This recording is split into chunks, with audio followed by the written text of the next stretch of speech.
चलो बच्चों स्टार्ट करते हैं आज का लेक्चर। हमारा सेकेंड ईयर का लास्ट टॉपिक है न्यूक्लियर फिजिक्स। इसमें बच्चों हमें रेडियो एक्टिविटी पे इन डिटेल चीज़ों को समझना और सीखना है। हाफ लाइफ के टॉपिक पे हम इन डिटेल चीज़ों को समझेंगे। हाफ लाइफ के साथ ही कनेक्ट हो जाएगा हमारे पास बायोलॉजिकल इफेक्ट्स ऑफ रेडिएशन और biological and medical uses of radiation. जो है ये टोटल एक थियोरेटिकल टॉपिक है जो मैं यही सजेस्ट करूंगा कि इसको आपने खुद से पूरा थॉरोली रीड करना है और इसमें जो मेमोरी बेस्ड चीजें हैं उनको अंडरलाइन करके रिकॉल करना है। मेजरली मैं आपको ये तीन चीजें जो हैं वो अच्छी तरह समझाऊंगा, रिकॉल करवाऊंगा।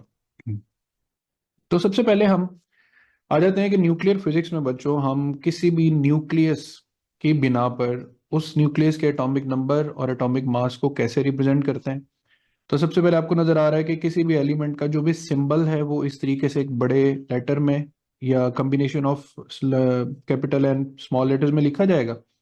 अब उसके लेफ्ट बॉटम पे और राइट टॉप लेफ्ट टॉप पे दो नोटेशंस दी हुई हैं। जी जी इसमें क्या है? Atomic number.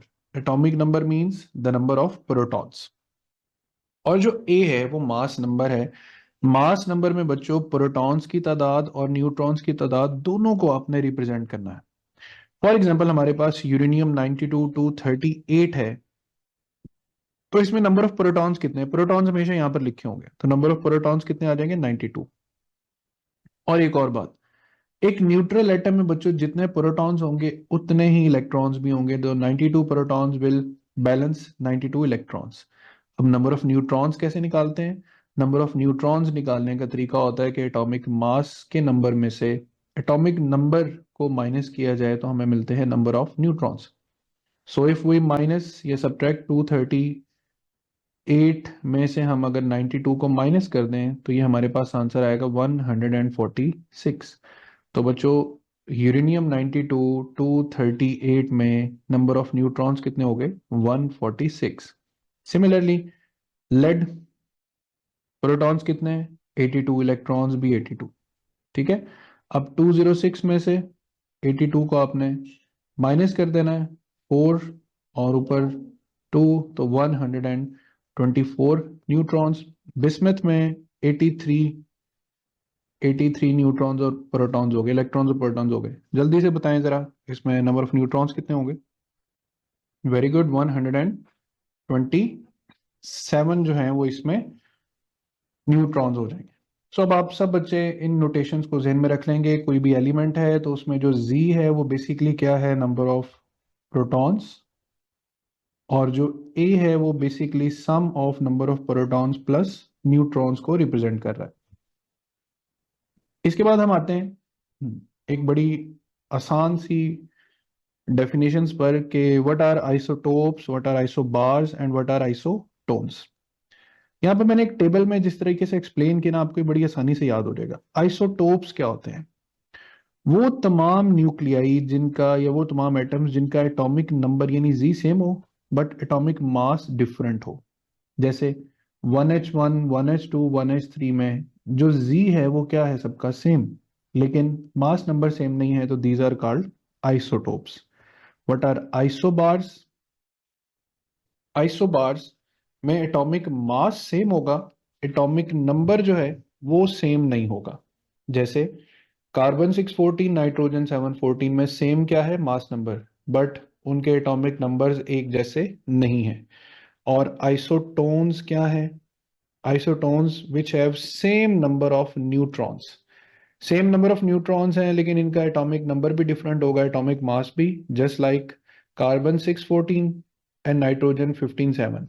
अब इसमें न्यूट्रॉन्स की तादाद कैसे निकालनी है? 14 में से 6 माइनस करें 8, 15 में से 7 माइनस करें तो भी 8। तो बच्चों नंबर ऑफ न्यूट्रॉन्स दोनों एलिमेंट्स में क्या है? सेम है।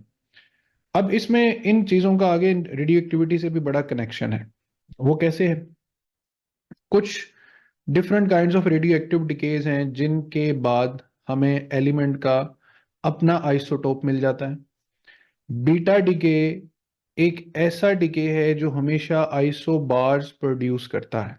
ठीक है, मैं इसलिए आपको ये चीजें बता रहा हूँ कि कुछ अल्फा और बीटा डिकेज के कॉम्बिनेशन से आइसोटोप्स बनते हैं। बीटा डीके आपको हमेशा क्या क्रिएट करके देता है? आइसोबार्स क्रिएट करके देता है। तो इनको आपने ज़हन में रख लेना बच्चों। उसके बाद आते हैं कि न्यूक्लियस को थोड़ा सा और समझते हैं। अब न्यूक्लियस बच्चों combination of protons plus neutrons है। चले न्यूट्रॉन में मजीद न्यूट्रॉन आके मिल जाए, मजीद आके मिल जाए तो कोई मसला नहीं है, क्योंकि एक दूसरे को रिपेल नहीं करते।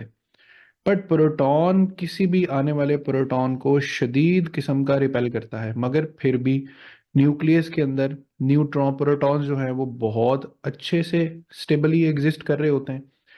तो देखें बच्चों, दो छोटे छोटे बच्चे लड़ रहे हैं ना, ठीक है, दो छोटे छोटे बच्चे अगर आपस में लड़ रहे हैं और कोई एक बड़ा बंदा आके एक को एक कान से पकड़ ले, दूसरे को दूसरे कान से पकड़ ले और उनके आपस में सुलह करवा दे, तो इनका बस नहीं चलेगा यहाँ पर।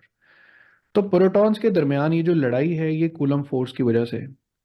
लेकिन यहाँ पर ये जो बड़ा बंदा है ये बेसिकली कुदरत की एक और बड़ी ताकत है जिसको हम बोलते हैं स्ट्रॉन्ग न्यूक्लियर फोर्स।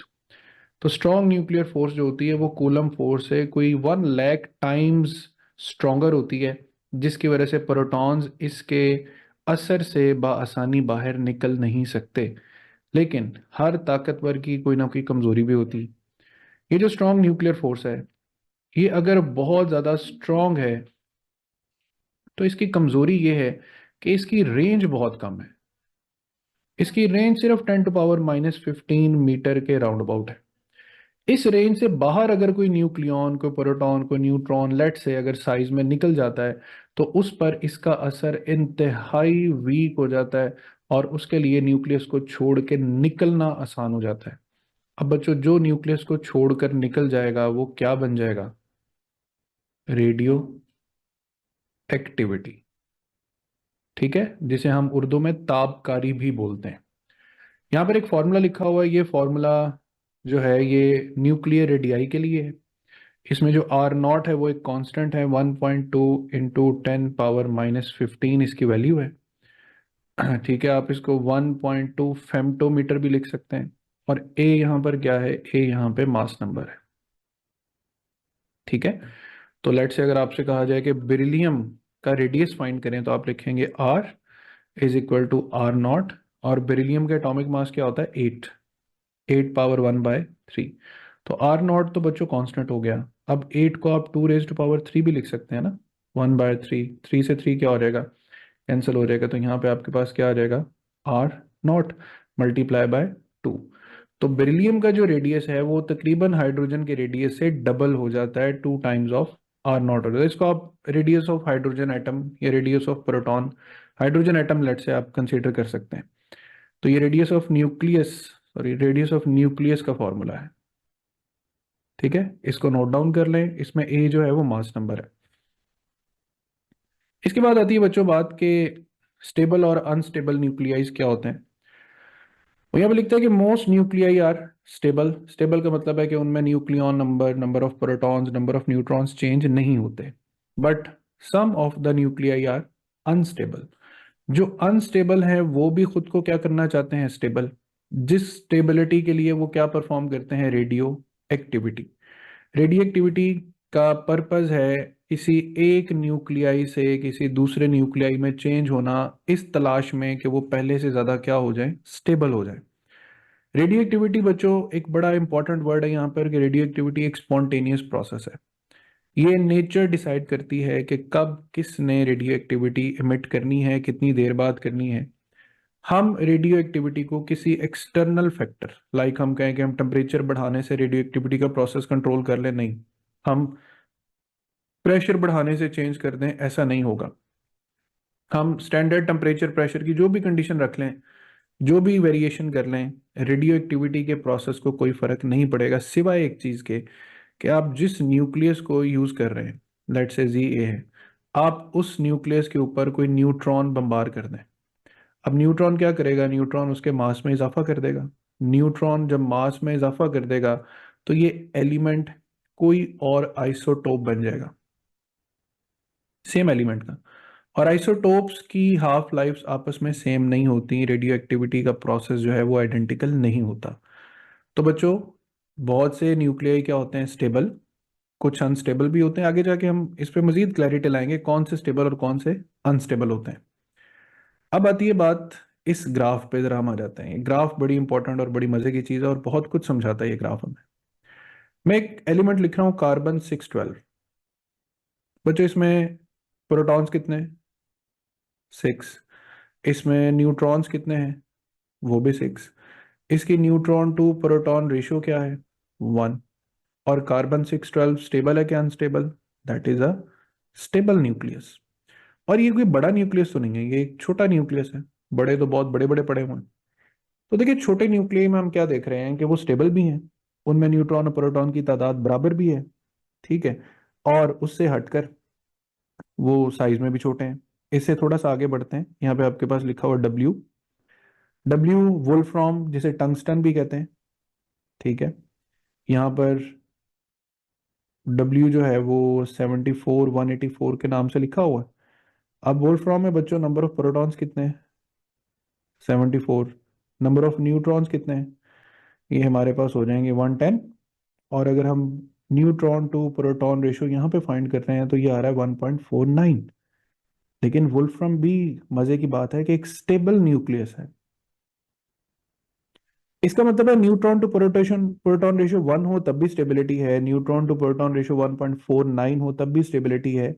हत्ता कि हमारे पास जो सबसे हाईएस्ट स्टेबल एलिमेंट है पीबी, लेड 82206, इन दोनों में न्यूट्रॉन टू प्रोटॉन रेशियो अगर हम फाइंड करें तो वो तकरीबन तकरीबन आंसर हमारे पास 1.5 के राउंड अबाउट आता है। और ये भी एक्सपेरिमेंट शो करते हैं कि एक स्टेबल न्यूक्लियस है।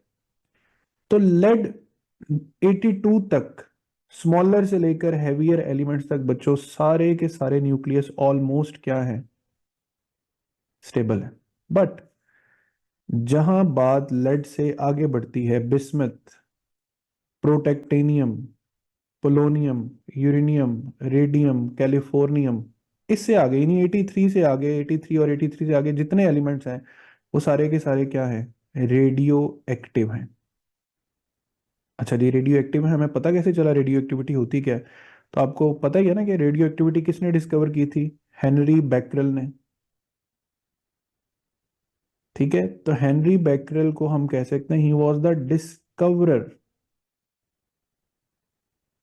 Of radio activity.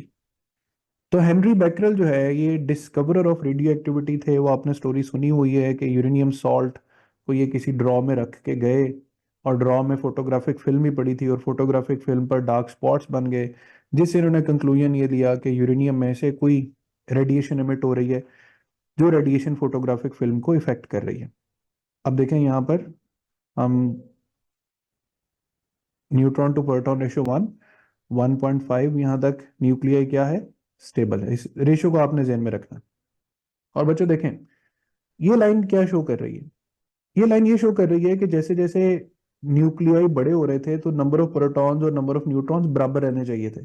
लेकिन हम देखते हैं कि छोटे न्यूक्लियाई में तो न्यूट्रॉन प्रोटॉन बराबर होते हैं, लेकिन बड़े न्यूक्लियाई में प्रोटॉन्स की तादाद कम है और न्यूट्रॉन्स की तादाद ज्यादा हो जाती है।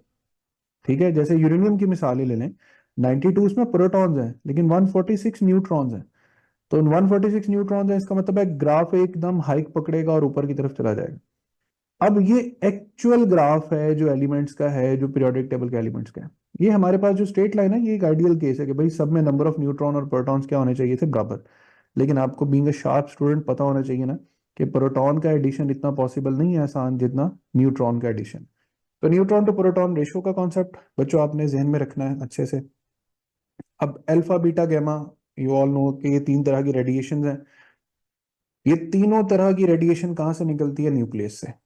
अल्फा क्या है? Two protons two neutrons. आप बड़ी आराम से मान लेंगे कि ये न्यूक्लियस में से निकले हैं क्योंकि आपको पता है कि न्यूक्लियस में प्रोटॉन न्यूट्रॉन होते हैं। बट बीटा, बीटा तो इलेक्ट्रॉन्स है, है ना?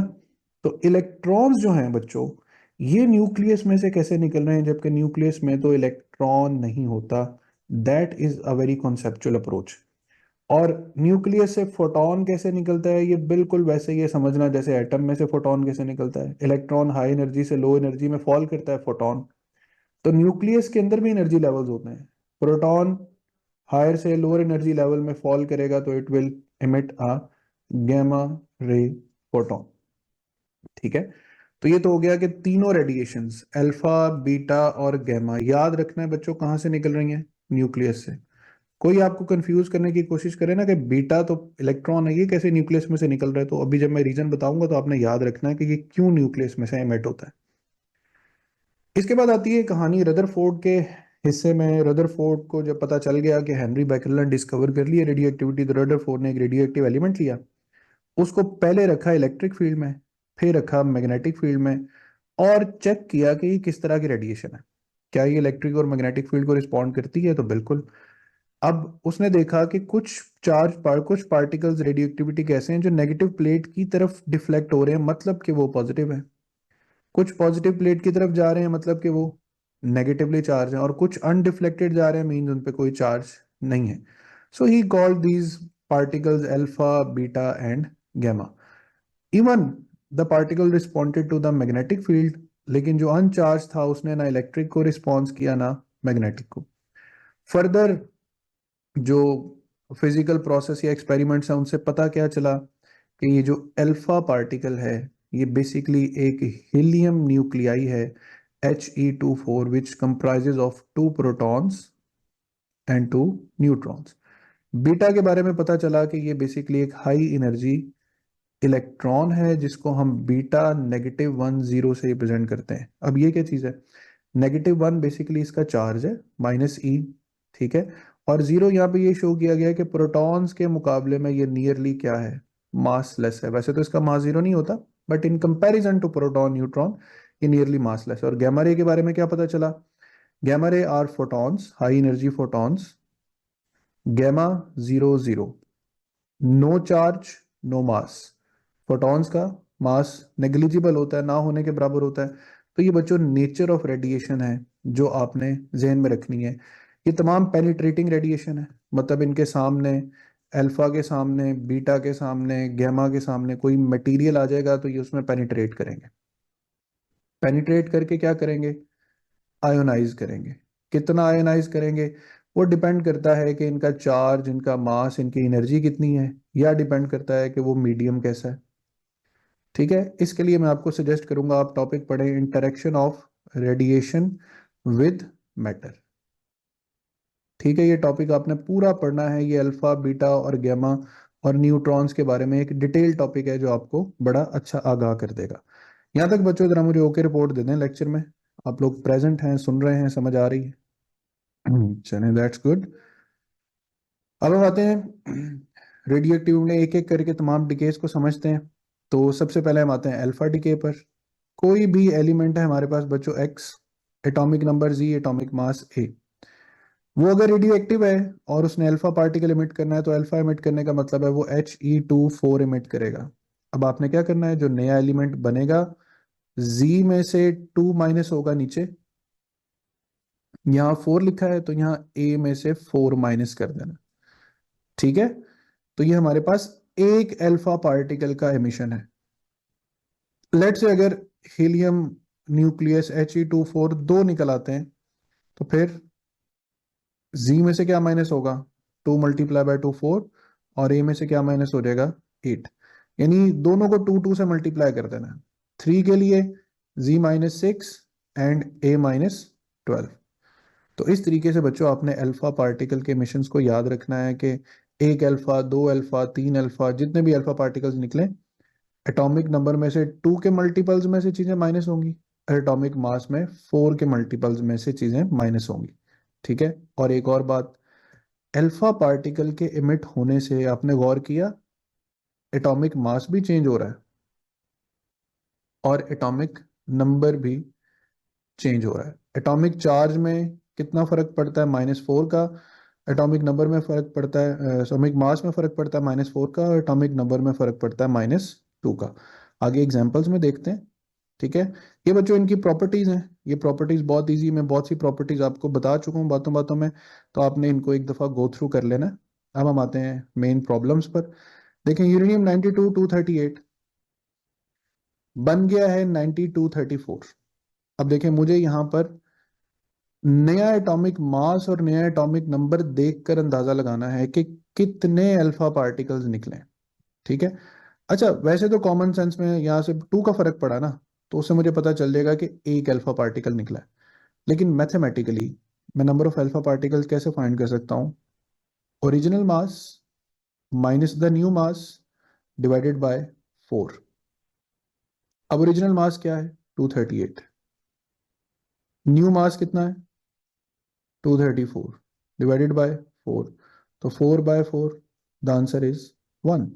तो एक तरीका बच्चों ये है कि आपको नया एटॉमिक मास और नंबर बता दिया जाएगा और पूछा जाएगा कितने अल्फा एमिट हुए। एक तरीके का ये है कि आपको नया एक एलिमेंट दे के बता दिया जाएगा जी इतने अल्फा निकले हैं, बताएं नया एटॉमिक नंबर क्या होगा। तो 3 अल्फा निकले हैं ना। तो बच्चों आपके पास, मुझे बताएं जी में से क्या माइनस होगा?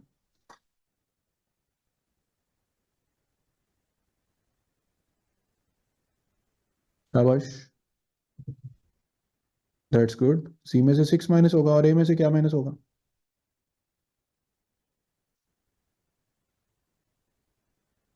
दैट्स वेरी गुड, ए में से 12 माइनस होगा। अब 94 में से 6 माइनस कर दें, कितना आएगा? 88। 240 में से 12 माइनस कर दें, क्या आ जाएगा? 228। तो ये नया एटॉमिक मास और ये नया एटॉमिक नंबर हो जाएगा। ठीक है। सिमिलरली 96 से 84, 242 से 280। अब मैं जो बात बताने लगा हूं गौर से सुनना है। आपने कभी भी नंबर ऑफ अल्फा पार्टिकल्स को एटॉमिक नंबर से देख के नहीं बताना, आपने हमेशा एटॉमिक मास के जरिए बताना है। और मैंने जो फॉर्मूला बताया number of alpha particles, old mass 242 minus 218 divided by 4। अब देखें, 4, 2 डिवाइडेड बाय 4, कितना आंसर आ रहा है? तो 6 अल्फा पार्टिकल इसका आंसर आ रहा है। हमेशा एटॉमिक मास देखकर बताएं। क्यों एटॉमिक मास देखें? जब बीटा टीके आएगा तब बताऊंगा कि सिर्फ एटॉमिक मास को ही क्यों देखना है। ठीक है। तो आप जरा मुझे इस सवाल का जवाब जल्दी से बताएं। 2 अल्फा पार्टिकल निकले हैं, नया एटॉमिक नंबर क्या होगा, नया एटॉमिक मास क्या होगा? पहले एटॉमिक नंबर बताएं। गुड। अब एटॉमिक मास बताएं। 226 आएगा, 28 तो नहीं आएगा। 8 माइनस करना है ना, तो 234 में से 8 माइनस करना है। वेरी गुड, 226 इसका राइट आंसर आएगा। तो अल्फा पार्टिकल में बच्चों ये होगी इंफॉर्मेशन कि आपको नंबर ऑफ अल्फा पूछे जा सकते हैं या नंबर ऑफ अल्फा बताए जा सकते हैं। अब आ जाते हैं बीटा डीके पर। तो बीटा क्या है? Beta basically emission of electron है फ्रॉम द न्यूक्लियस। बीटा दो तरह का होता है, बीटा नेगेटिव और बीटा पॉजिटिव। बीटा नेगेटिव, पहली बात तो न्यूक्लियस में से इलेक्ट्रॉन इमिट कैसे होता है? तो बच्चों याद रखें, न्यूक्लियस में एक कन्वर्जन पॉसिबल होती है कि न्यूट्रॉन खुद को कन्वर्ट कर लेता है प्रोटॉन में, या प्रोटॉन खुद को कन्वर्ट कर लेता है न्यूट्रॉन में। ज्यादा कंसिस्टेंट जो डिके है वो है beta negative decay. Beta negative decay में क्या होता है? न्यूट्रॉन खुद को कन्वर्ट करता है प्रोटॉन में, और इस कन्वर्जन के दौरान वो इमिट करता है एक बीटा नेगेटिव और एक ये पार्टिकल जिसको बोलते हैं एंटी न्यूट्रिनो। और बीटा पॉजिटिव कब इमिट होता है? जब प्रोटॉन खुद को इमिट करे, कन्वर्ट करे न्यूट्रॉन में, वो बीटा पॉजिटिव इमिट करता है। और साथ ये जो पार्टिकल इमिट कर रहा है इसको बोलते हैं न्यूट्रिनो। ये सिर्फ इंफॉर्मेशन के लिए बता रहा हूं, अदरवाइज आपको बस यहां तक बात फिलहाल जहन में रखनी। अब आपसे कोई पूछे कि न्यूक्लियस में से इलेक्ट्रॉन कहाँ से और कैसे निकलता है, तो आपने फौरन बताना है कि न्यूक्लियस में एक अदद न्यूट्रॉन खुद को जब कन्वर्ट करता है प्रोटॉन में, तो उस नतीजे में वो इमिट करता है beta particle with negative E charge. ये कन्वर्जन होती कैसे है, उसके लिए आप इस टॉपिक का लास्ट लेक्चर का वेट करें, एंड जो बेसिक फोर्सेस ऑफ नेचर और बिल्डिंग ब्लॉक्स ऑफ मैटर का लेक्चर होगा उसका आपने वेट करना है। उसमें मैं आपको ये बताऊंगा कि ये कन्वर्जन बेसिकली होती कैसे। फिलहाल आपने सिर्फ याद रखना है कि न्यूट्रॉन खुद को किस में कन्वर्ट कर लेता है? प्रोटॉन में। और नतीजे में क्या इमिट करता है? Beta negative. ठीक है बच्चों। लेकिन अब ये तो देखें ना कि आखिर न्यूक्लियस में ए पर और जी पर फर्क क्या पड़ता है बीटा डिके से। तो सबसे पहले देखें एक बात कि फॉर एग्जांपल ये एक न्यूक्लियस है, होता तो स्फेरिकल सा है, मैं ज़रा गोल गोल सा बना रहा हूँ। इसमें फर्ज कर लेते हैं 3 न्यूट्रॉन्स हैं और 3 प्रोटॉन्स हैं। वो जो टोटल कितने पार्टिकल्स हैं? 6। अब बीटा के लिए क्या होगा? बीटा के लिए बच्चों ये होगा कि लेट्स से न्यूट्रॉन प्रोटॉन्स को हम फिलअप कर देते हैं ताकि फर्क पता चले कि ये प्रोटॉन्स है। बच्चों टोटल तादाद कितनी है? 6। अब बीटा इमिट होने का रूल क्या है? एक न्यूट्रॉन खुद को प्रोटॉन बना लेगा by emitting a beta particle. मुझे बताएं, अभी भी न्यूक्लियस के अंदर टोटल पार्टिकल्स कितने हैं? 6 ही हैं। इसका मतलब है कि मास नंबर में कोई चेंज नहीं आएगा। लेकिन बच्चों थोड़ी देर पहले Z3 था, अब Z क्या हो गया? 4। 4 का मतलब है कि अब ये क्या हो गया? 3+1। तो आपने क्या सीखा बीटा डिके में? कि बीटा डिके में मास में कोई चेंज नहीं आता, लेकिन एटॉमिक नंबर में एक डिजिट का इजाफा हो जाता है एक बीटा से। तो बच्चों 2 बीटा से क्या होगा? +2। 3 बीटा से क्या हो जाएगा? +3। 4 बीटा से क्या हो जाएगा? +4। n बीटा से क्या हो जाएगा? आपके पास n जितना भी नंबर होगा वो पहले वाले एटॉमिक नंबर में क्या हो जाएगा? ऐड हो जाएगा।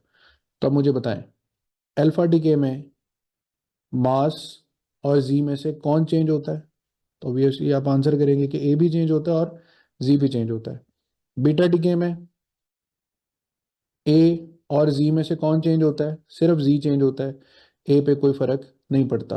और गैमा भी यहाँ पे मैं समझा देता हूँ बच्चों। गैमा पे देखें, ना चार्ज होता है ना मास, तो ना उसमें एटॉमिक मास चेंज होता है ना उसमें एटॉमिक नंबर चेंज होता है। बस एक एक्साइटेड स्टेट न्यूक्लियस जो है वो एक नॉर्मल स्टेट न्यूक्लियस में कन्वर्ट हो जाता है। तो ये जगह ये चीज़ आपको बहुत कुछ इंपॉर्टेंटली समझा देगी कि किस तरीके से हमारे पास अल्फा बीटा और गैमा ट्रांजिशंस चेंज करते हैं। तो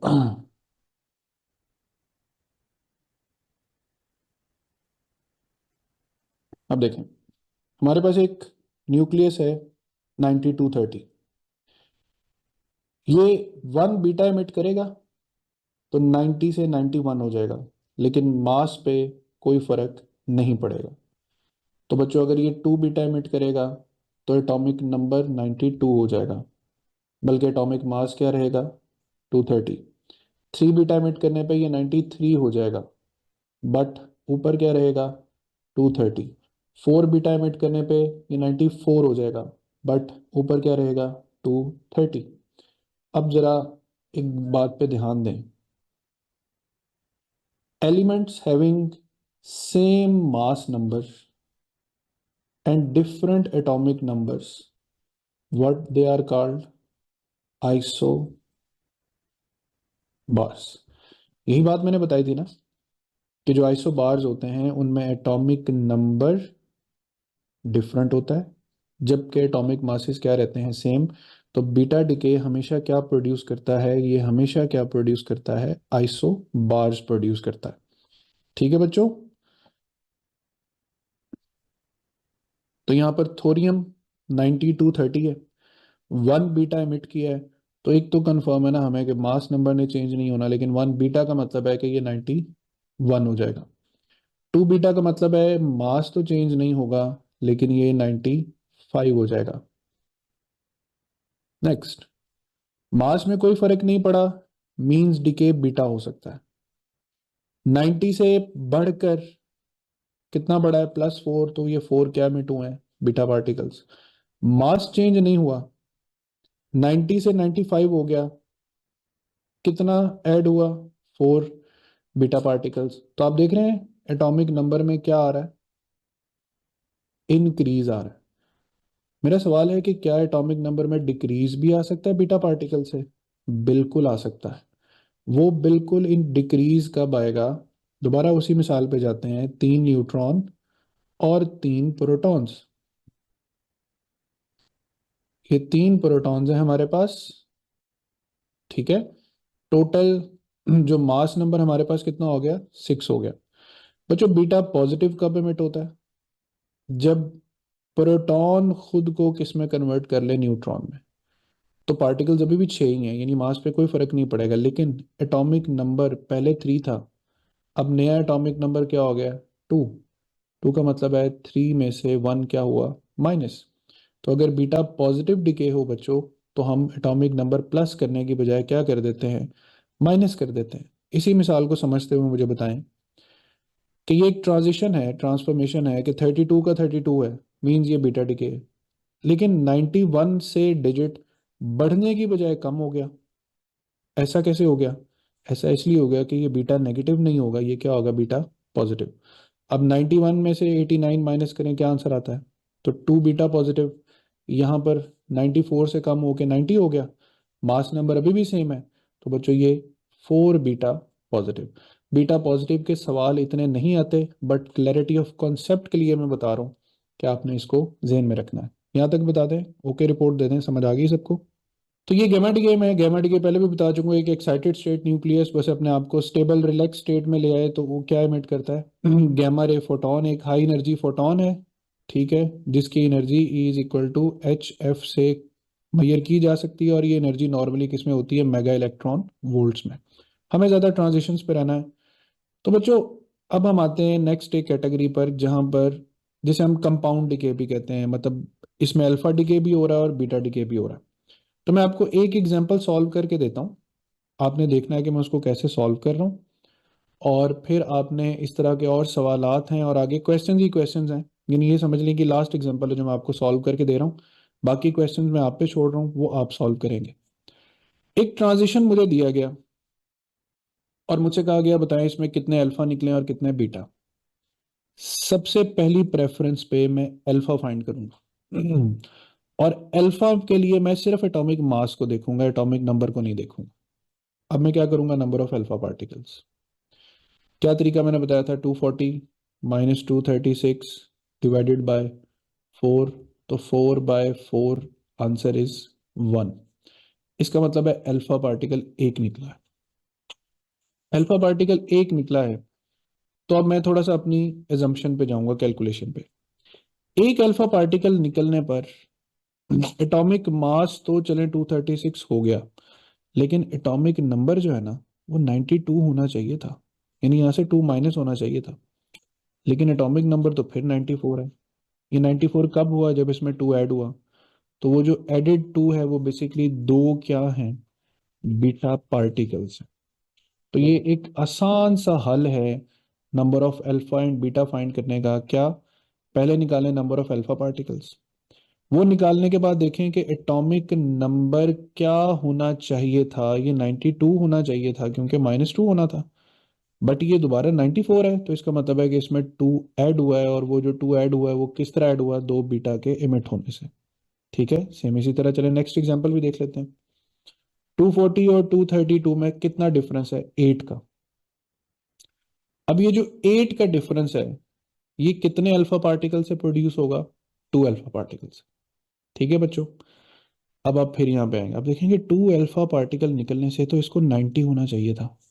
ये 94 कैसे हो गया? +4 होने से। तो वो 4 क्या हो जाएंगे इसमें? Beta particles. ओके रिपोर्ट दें मुझे, दोनों बातें, दोनों एग्जांपल समझ आएंगे आप सबको? ठीक है, दैट्स गुड। चलें, ये दोनों सवाल अब आपके जिम्मे। मुझे इन दोनों के अल्फा और बीटा पार्टिकल्स की तादाद बताएं जरा जल्दी से। पहले इसको सॉल्व करके बताएं कितने अल्फा कितने बीटा। अब 2 अल्फा निकले हैं ना तो 2 अल्फा के बाद बच्चों ये 88 होना चाहिए था, लेकिन ये है 94। ये 94 कैसे होगा? +6 होने से। तो 6 इसमें क्या निकले? Beta particles. समझ आई कैसे किया मैंने सवाल को? इसी तरह यहाँ पर नंबर ऑफ अल्फा पार्टिकल्स। अच्छा, ये 3 अल्फा। अब 3 अल्फा के बाद इसमें से 6 माइनस होना चाहिए, यानी 86 होना चाहिए, लेकिन ये तो 92 है। ये 86 से 92 कब होगा? जिसमें 6 ऐड होगा। तो बच्चों यहाँ पे 6 बीटा पार्टिकल्स आ रहे हैं। हाँ नहीं बच्चों, ओके, समझ आई सबको? ठीक है यहाँ तक? और इसमें ही एक और चीज ऊपर क्या था? ऊपर आपको न्यू एटॉमिक मास और नंबर दिया हुआ है, और नंबर ऑफ अल्फा बीटा पूछे हैं। और इसी में एक और टाइप ऑफ क्वेश्चन आ सकता है कि आपको बता दिया जाए कि इतने अल्फा इतने बीटा इमिट हुए हैं, बताएं न्यू एटॉमिक नंबर क्या होगा, न्यू एटॉमिक मास क्या होगा। तो पहले आप अल्फा को सॉल्व करेंगे। 4 अल्फा एमिट होने का मतलब ये है कि 242 में से 16 माइनस होगा और 96 में से 8 माइनस होगा। अब 242 में से 16 माइनस करें बच्चों, क्या आंसर आएगा? 224। और 98 में से 96 में से 8 माइनस करें, क्या आंसर आएगा? 88। लेकिन उसमें 6 बीटा, तो +6 कर दें, आपके पास 94 ही आंसर आ जाएगा। ठीक है, चलें, ये 226 हो जाएगा। ओके, तो इस तरीके से बच्चों आपने चीज़ों को सीखना समझना है। मीटिंग टाइम खत्म होने लगा है तकरीबन, तो मैं आपको ये फाइल सेंड करता हूँ। जी बच्चों, स्टार्ट करते हैं आज का लेक्चर। आज हमने पढ़ना है टॉपिक हाफ लाइफ का। लास्ट लेक्चर का मैं थोड़ा सा रिकॉल कर दूं, हमने लास्ट लेक्चर में बच्चों क्या पढ़ा था? Radio activity.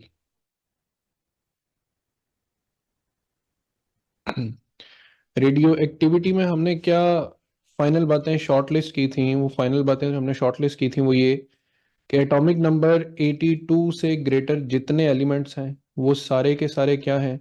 रेडियो एक्टिव हैं। जो एलिमेंट्स रेडियो एक्टिव हैं उनके न्यूक्लियाई 3 तरह की इंपॉर्टेंट रेडिएशन एमिट करते हैं, अल्फा, बीटा और गैमा। अल्फा वो रेडिएशन है जो एटॉमिक नंबर और एटॉमिक मास दोनों को चेंज करती है। बीटा रेडिएशन जो है वो सिर्फ एटॉमिक नंबर चेंज करती है। और गामा रेडिएशन जो है वो किसी पैरामीटर में चेंजिंग नहीं लाती, सिवाय एक हाई एनर्जी न्यूक्लियस को लो एनर्जी में कन्वर्ट करने के। तो बच्चों, अब अगर आप ध्यान दें अल्फा और बीटा डिके पर, तो अल्फा और बीटा डिके, लेट से आप मार्केट से एक रेडियो एक्टिव सैंपल परचेज करके ले आए और उसमें जो न्यूक्लियाई हैं वो सारे के सारे न्यूक्लियाई ऑब्वियसली रेडियो एक्टिव हैं। अब अगर किसी एक भी न्यूक्लियस ने लेट से अल्फा पार्टिकल एमिट कर दिया, तो वो एलिमेंट तो नहीं रहेगा जो आप मार्केट से लेकर आए थे।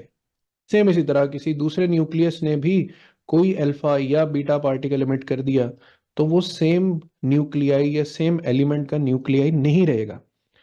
इसका मतलब है कि आहिस्ता आहिस्ता आपका जो सैंपल है वो किस प्रोसेस से गुजर रहा है? डिके के प्रोसेस से। और डिके के इस प्रोसेस की वजह से वक्त के साथ साथ आपके पास जो आपका ओरिजिनल एलिमेंट है उसके नंबर ऑफ एटम्स जो हैं वो कम हो रहे हैं। अब हाफ लाइफ किस चीज की मेजरमेंट है? देखिए बच्चों, मैंने यहाँ पे कहा कि आपके पास जो ओरिजिनल एलिमेंट के न्यूक्लियाई हैं या एटम्स हैं वो कम हो रहे हैं। अब ये जो कमी है, ठीक है, ये जो कमी है ये बहुत तेजी से आ रही है या बहुत आहिस्ता आ रही है? ठीक है, इसी तेजी और आहिस्ता को अगर हम समझने लग जाएं, अगर ये डिके बहुत तेजी से हो रहा है तो इसका मतलब है कि इसकी जो जिंदगी है वो बहुत कम है। और अगर ये डिके आहिस्ता आहिस्ता हो रहा है तो इसकी जो जिंदगी है वो थोड़ी सी लंबी है। ठीक है ना? अब जिंदगी को यहां पर हम थोड़ा और टेक्निकल टर्म्स में ले जाते हैं, the concept of half life. इसको मैं आगे और बेहतर एक्सप्लेन कर दूंगा कि हाफ लाइफ का कॉन्सेप्ट हम क्यों यूज करते हैं। तो हाफ लाइफ, तेजी से डिके होने वाले न्यूक्लियाइज की हाफ लाइफ क्या होगी? शॉर्ट होगी।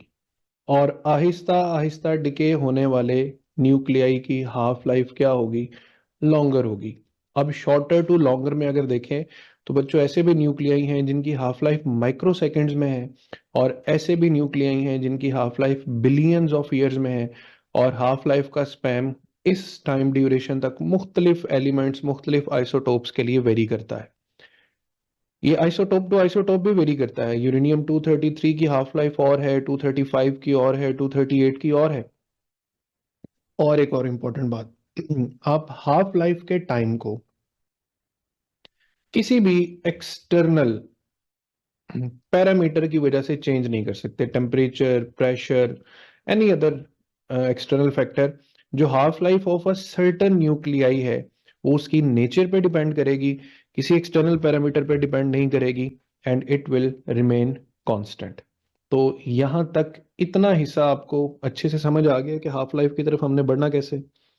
इस बात को ध्यान में रखते हुए कि जो न्यूक्लियाई आप मार्केट से लेकर आए हैं वो आपके पास सदाबहार नहीं रहने वाले, वो डिके हो रहे हैं। तो यहाँ तक जरा ओके रिपोर्ट देते हैं सब बच्चे।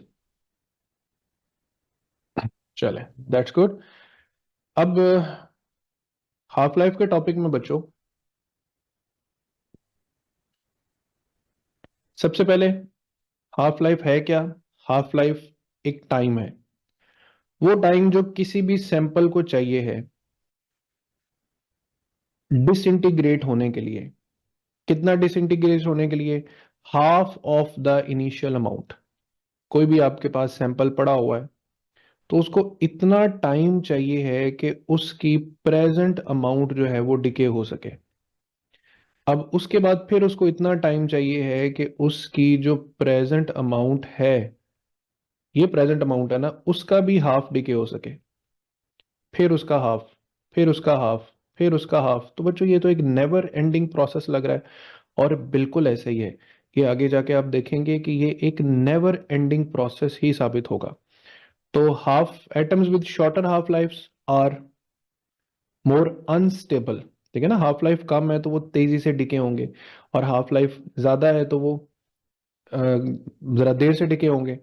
और the half life of N isotope is not affected by heat, pressure और एनी अदर फिजिकल मीन। ये बिल्कुल इंपॉर्टेंट एमसीक्यूज हैं कि कोई एक्सटर्नल फैक्टर इनको चेंज नहीं कर सकता।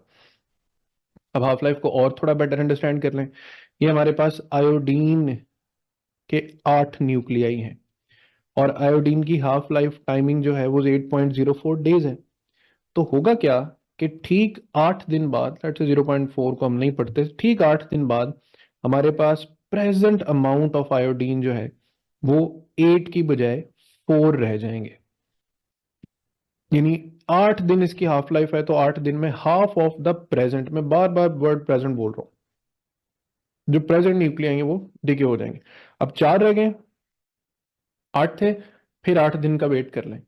8 दिन के बाद वो सैंपल 4 की बजाय 2 रह जाएगा, 2 के बाद वो 1 भी रह जाएगा। लेकिन बच्चों आपको पता है ये 1 कभी डिके नहीं होगा। क्यों? क्योंकि हाफ लाइफ बेसिकली एक मैथमेटिकल टूल है सैंपल की एक्टिविटी को समझने का। आप पढ़ते हैं ना कि कोई भी रेडियो एक्टिव एलिमेंट ऐसा नहीं है कि उसके एटम्स की तादाद 0 हो जाए।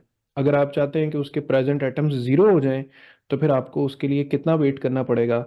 इनफाइनाइट टाइम के लिए वेट करना पड़ेगा। आगे जाके हम इसको मैथमेटिकली भी प्रूव करेंगे कि भाई इनफाइनाइट टाइम क्यों लगता है। तो हाफ लाइफ क्या है? वो टाइम जिसमें प्रेजेंट अमाउंट हाफ हो जाए, प्रेजेंट अमाउंट हाफ हो जाए, that is the half life time. अब आते हैं laws of radioactive decay पर। ये मैं आपको वैसे सिंपली एक सिंपल मैथ्स में समझा देता हूं। लेट्स से हमारे पास एक सैंपल है, और उस सैंपल के हमारे पास 10,000 एटम्स हैं, और इन एटम्स की तादाद को हम नाम देते हैं एन का। और क्या हो रहा है कि ये डिके हो रहे हैं। अब जो नंबर ऑफ डिकेइंग एटम्स हैं डेल्टा एन, वो directly proportional to the original number of atoms हैं। ये है लॉ नंबर 1, कि शुरू में जितने ज्यादा एटम्स मौजूद होंगे बच्चों, डिके भी उतने ज्यादा होंगे। वो कैसे? 10,000 है ना, तो एक हाफ लाइफ के बाद कितने सैंपल एटम्स बच जाएंगे? 5,000। यानी 5,000 बच गए, और 5,000 ही डिके हो गए। ठीक है। लेकिन अगर हम देखें कि सेकेंड हाफ लाइफ के बाद क्या होगा, प्रेजेंट कितनी है अब? 5,000, तो कितने बच जाएंगे? 2,500। और टोटल कितने जा चुके होंगे? 7,500, क्योंकि ये भी तो जा ही चुके हैं ना, मजीद 2,500 चले गए, तो टोटल कितने चले गए? 7,500। तो देखिए, जब 10,000 थे तो 5,000 डिके हुए, 5,000 है तो 2,500 डिके हुए हैं, 2,500 है तो ऑब्वियसली 1,200, या आपके पास 1,275 के राउंड अबाउट जो है वो डिके होंगे। तो ये आपके पास लॉ नंबर 1 है कि जितने ज्यादा number of original number of atoms होंगे उतने ही ज्यादा डिके भी होंगे। अब डिके के साथ साथ यहाँ पे एक नेगेटिव साइन इसलिए आ जाता है कि जैसे जैसे नंबर ऑफ एटम्स कम हो रहे हैं, डिके रेट भी कम हो रहा है। लॉ नंबर 2 क्या है? सेकेंड रेडियोएक्टिव लॉ ये है कि number of decaying atoms are directly proportional to the elapsed time. जितना वक्त गुजरेगा उतने ज्यादा एटम्स डिके होते रहेंगे। अब इन दोनों को अगर हम इकट्ठा कर लें, delta n is proportional to minus n delta t. और यहां पर अगर हम प्रोपोर्शनैलिटी कांस्टेंट इंट्रोड्यूस करें तो वो कांस्टेंट है लेमडा, जिसको हम डिके कांस्टेंट बोलते हैं, वो यहां पर अपीयर होगा। अब जरा देखना है मैं इक्वेशन को कैसे सेट कर। मुझे इस लेमडा की इक्वेशन बनानी है, तो मैं पहले डेल्टा एन को एन पे डिवाइड कर, इस एन को दूसरी तरफ डिवाइड कर दिया, और फिर इस टाइम को दूसरी तरफ डिवाइड कर रहा हूं। माइनस साइन थोड़ी देर के लिए आप इग्नोर कर दें, क्योंकि डिके कांस्टेंट एक पॉजिटिव नंबर है। अब ये है डिके कांस्टेंट। अब इसको पढ़ना कैसे है? इसको पढ़ें फ्रैक्शन ऑफ डिकेइंग एटम्स। शाबाश। क्या पढ़ना है? फ्रैक्शन ऑफ, फ्रैक्शन बन गई ना, फ्रैक्शन ऑफ डिकेइंग एटम्स।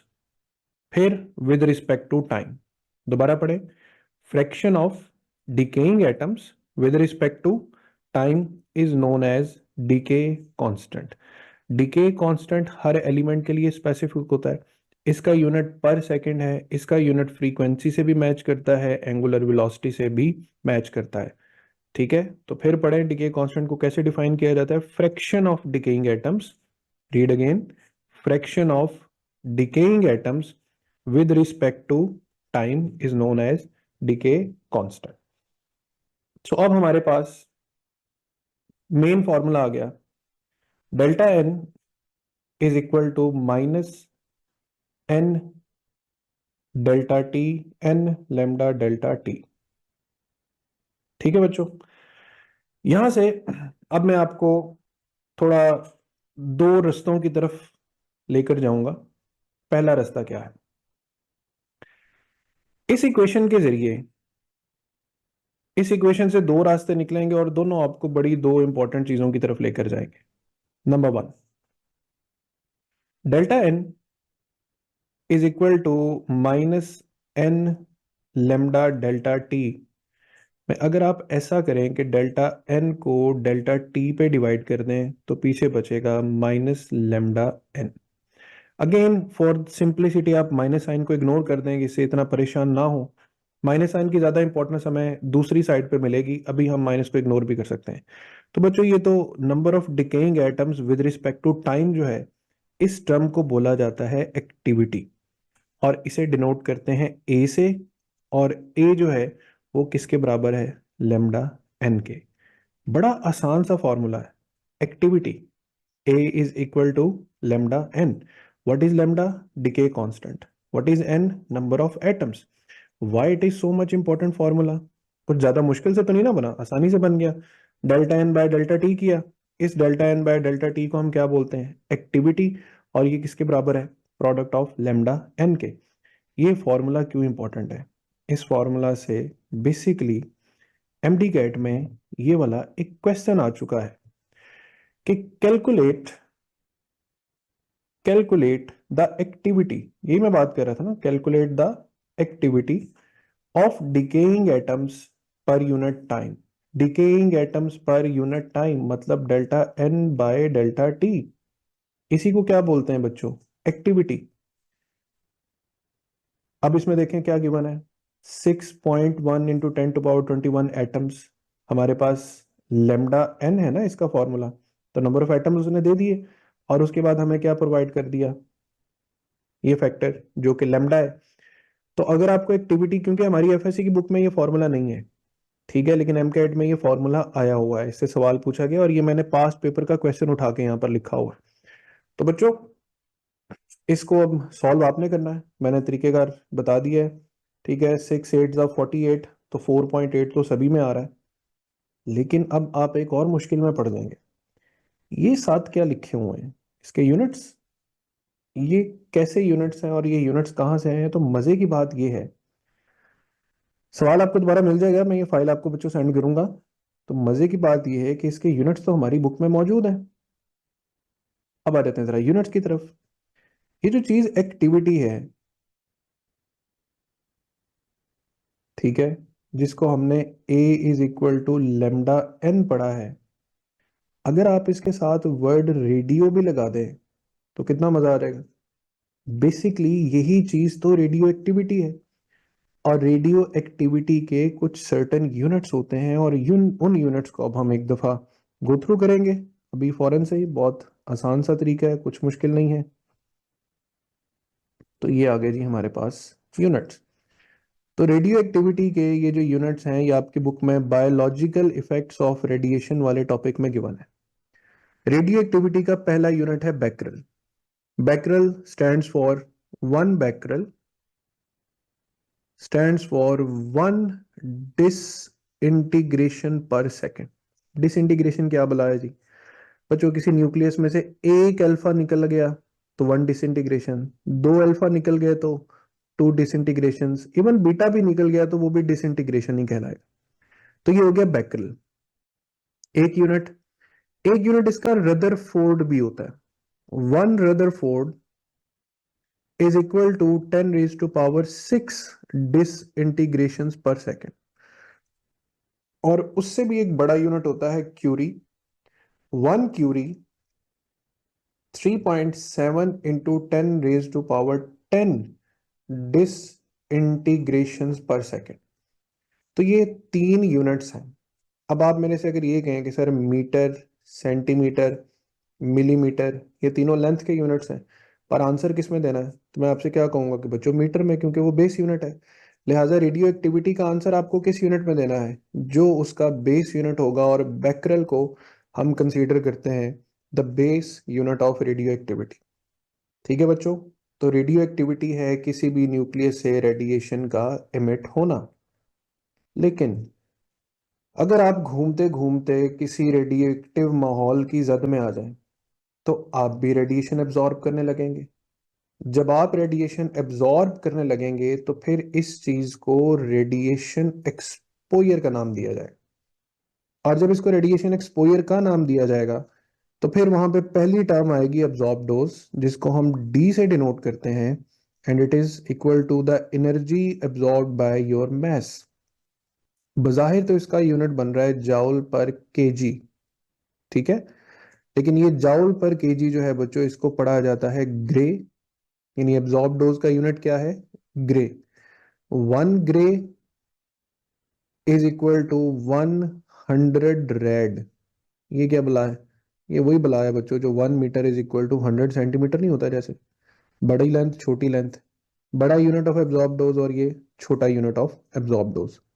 लेकिन इसके साथ एक और यूनिट भी दिया हुआ है, इक्विवेलेंट डोज। अब इक्विवेलेंट डोज क्या है?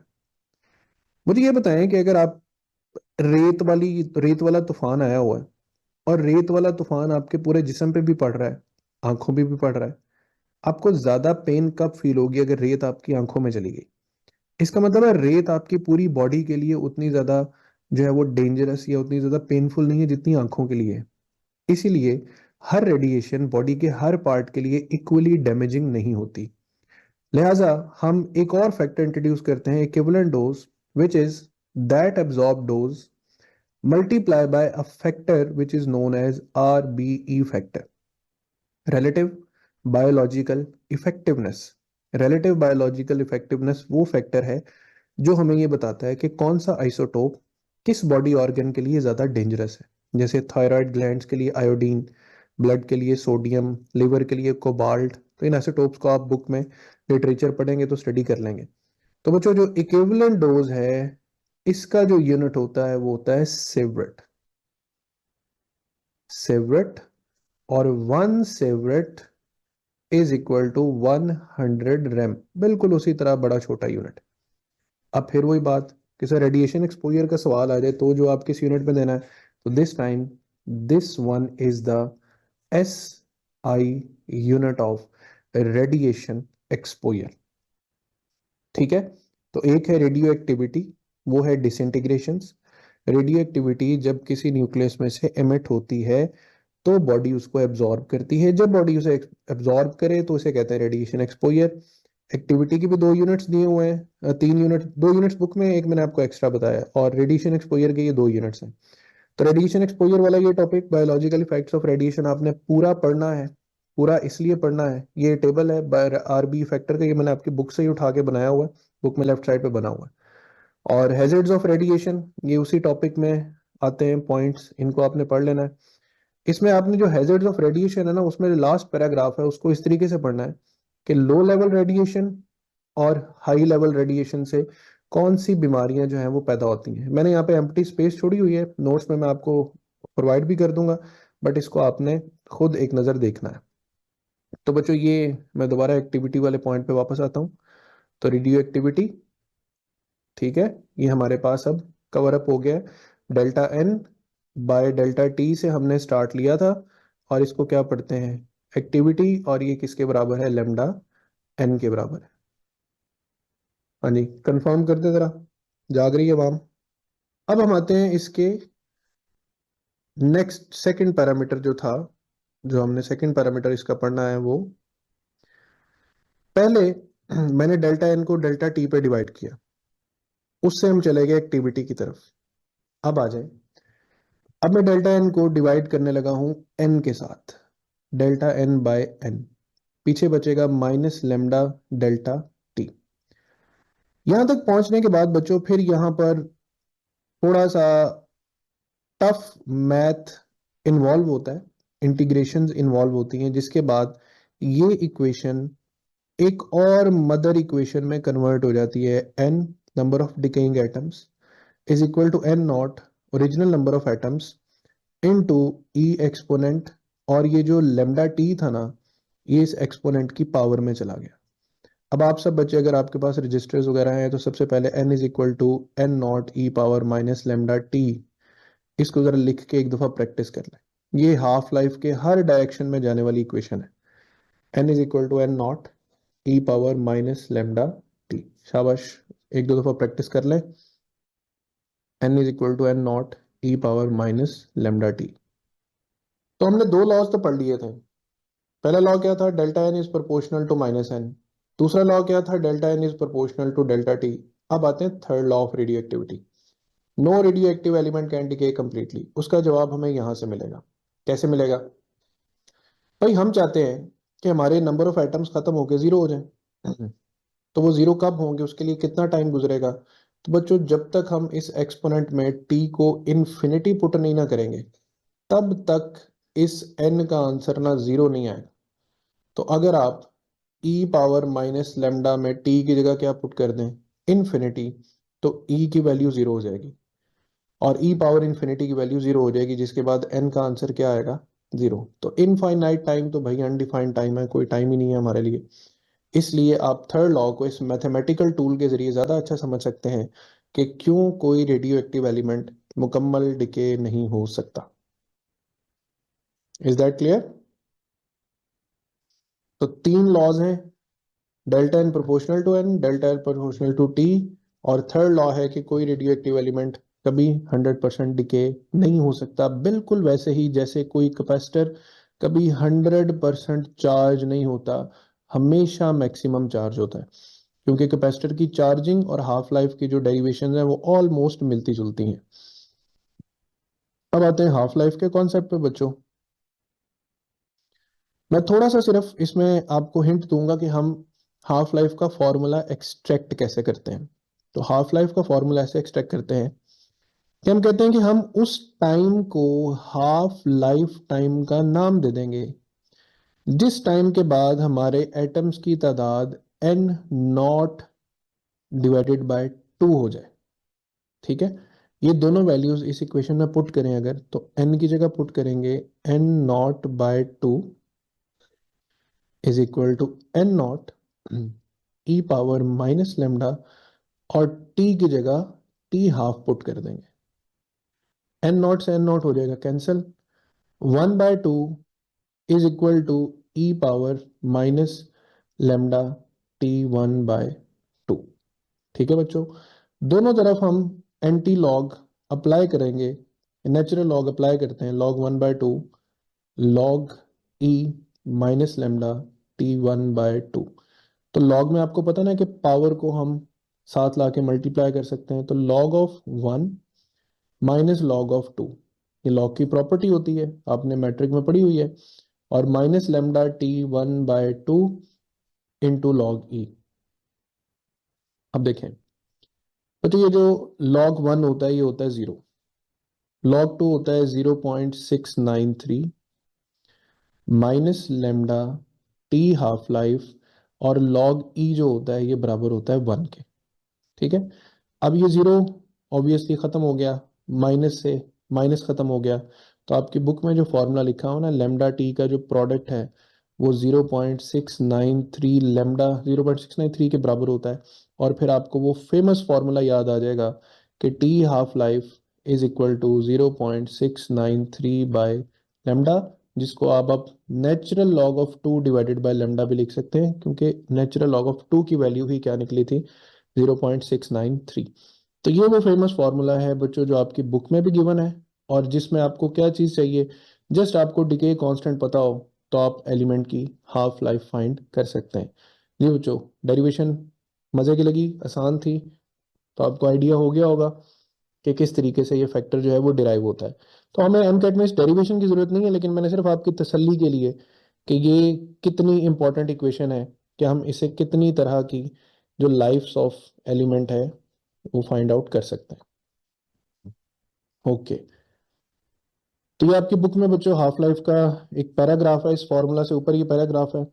इसमें क्या है, इसमें कुछ हाफ लाइफ्स गिवन है। हाफ लाइफ ऑफ यूरेनियम, ठीक है, half life of radium, half life of यहाँ पे ये रेडॉन गैस, और यूरेनियम 239। ये सारी हाफ लाइफ आपने ज़बानी याद करनी है, क्योंकि हाफ लाइफ से मुतल्लिक भी क्वेश्चन जो है मेमोरी बेस्ड क्वेश्चन एमकेट में आए हुए हैं। इसी तरह आपकी बुक में ये टेबल नंबर 21.4 आपने तलाश करना है। इसमें भी सोडियम, आयरन, टेक्नेटियम, आयोडीन, ठीक है, और ये जो आयरन है, बल्कि सोडियम जो है, इसका इसकी हाफ लाइफ का क्वेश्चन जो है वो एम कैट में मेमोरी बेस्ड क्वेश्चन जो है वो पूछा गया था। तो ये तो हमारे पास हो गए हाफ लाइफ के वो कॉन्सेप्ट्स जो हमने सिंपली समझने थे और अंडरस्टैंड करने थे। यहाँ तक मुझे बता दें बच्चों, फॉर्मूला तक क्लियर हो गया सब।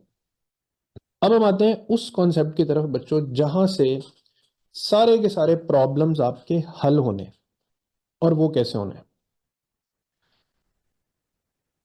सबसे पहले एक छोटी सी गेम खेलते हैं। ये मेरे पास एक नंबर है 1, ठीक है, मुझे बताया मैं 1/2 में ऐसा क्या ऐड करूं कि दोबारा 1 बन जाए। Obviously 1/2 will be equal to 1। अच्छा, मुझे बताया मैं 1/4 में क्या ऐड करूं कि मेरा जवाब 1 आए। Isn't it 3/4? दैट्स गुड, शाबाश। मुझे बताया मैं 1/8 में क्या ऐड करूं कि जवाब 1 हो जाए। That's good, 7/8। 1/16 में क्या ऐड किया जाए, 15/16, ताकि जवाब क्या हो जाए, 1 हो जाए।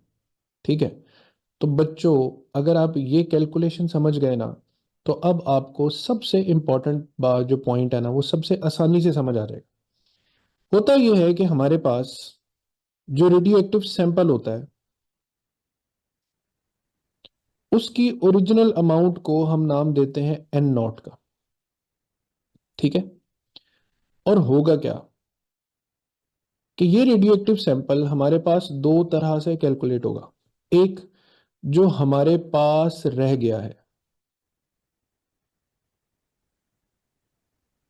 और एक जो हमसे चला गया है, रूठ के चला गया है, डिके हो गया है, ठीक है। तो बच्चों अब आगे इसको जरा सेटअप करते हैं चीज को। So watch it. या हम हेडिंग देते हैं टाइम।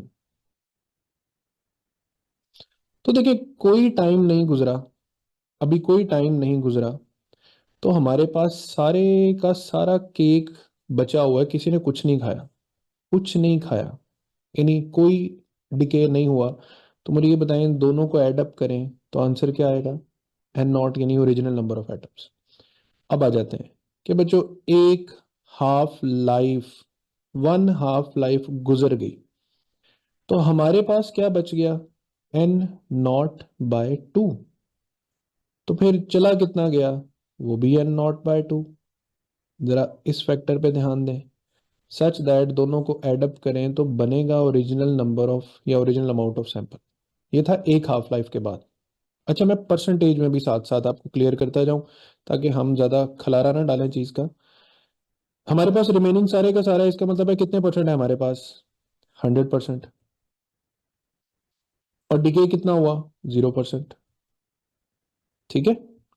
अब आ जाए, फर्स्ट हाफ लाइफ के बाद हमारे पास कितना बच गया, 50%, और चला भी कितना गया, 50%। अब थोड़ी सी पिक्चर बदल जाएगी, दो हाफ लाइफ्स के बाद हमारे पास कितना सैंपल बच जाएगा बच्चों, एन नॉट बाय 4, हाफ का भी हाफ, यानी कितना बच गया, 25%। और कितना सैंपल डिके हो चुका है, 3n0/4, यानी कितना डिके हो गया, 75%, सच दैट दोनों को ऐड करने से बनेगा एन नॉट ही। ये कैलकुलेशन मुझे सब बच्चे लाजमी बता दें कि समझ आ गई है, पल्ले पड़ गई है, क्या पढ़ रहे हैं। आपको रेडियो एक्टिविटी का कोई सवाल आएगा, उसमें सबसे इंपॉर्टेंट ये वर्ड्स देखने हैं कि रिमेनिंग सैंपल पूछा है या डिकेड सैंपल पूछा है। ठीक है, तो देखें, अब एक और हाफ लाइफ बस लिखते हैं, उसके बाद फॉर्मूला को जनरलाइज कर लेंगे, 3 हाफ लाइफ्स। तो उसके बाद हमारे पास जो बच जाएगा, हमारे पास जो रह जाएगा वो n0/8, यानी कितने परसेंट, 12.25%। और चला कितना जाएगा, 7n0/8, यानी कितने परसेंट, 87.75%। तो फिर जमा करेंगे तो जवाब एन नॉट ही बनेगा। ठीक है, तो अब बात को ज्यादा तूल नहीं देते, यहां पर जो नंबर्स आ रहे हैं 1 2 3, ये बेसिकली हमारे पास है number of half lives. So अगर हमें number of half lives find करनी है तो हम गिवन टाइम को हाफ लाइफ टाइम पे करेंगे डिवाइड। ये बड़ा इंपॉर्टेंट फॉर्मूला है, समझ थोड़ी देर बाद मजीद अच्छा है।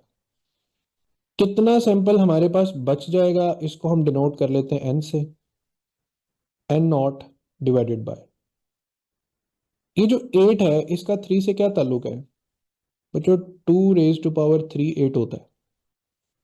4 का 2 से क्या ताल्लुक है,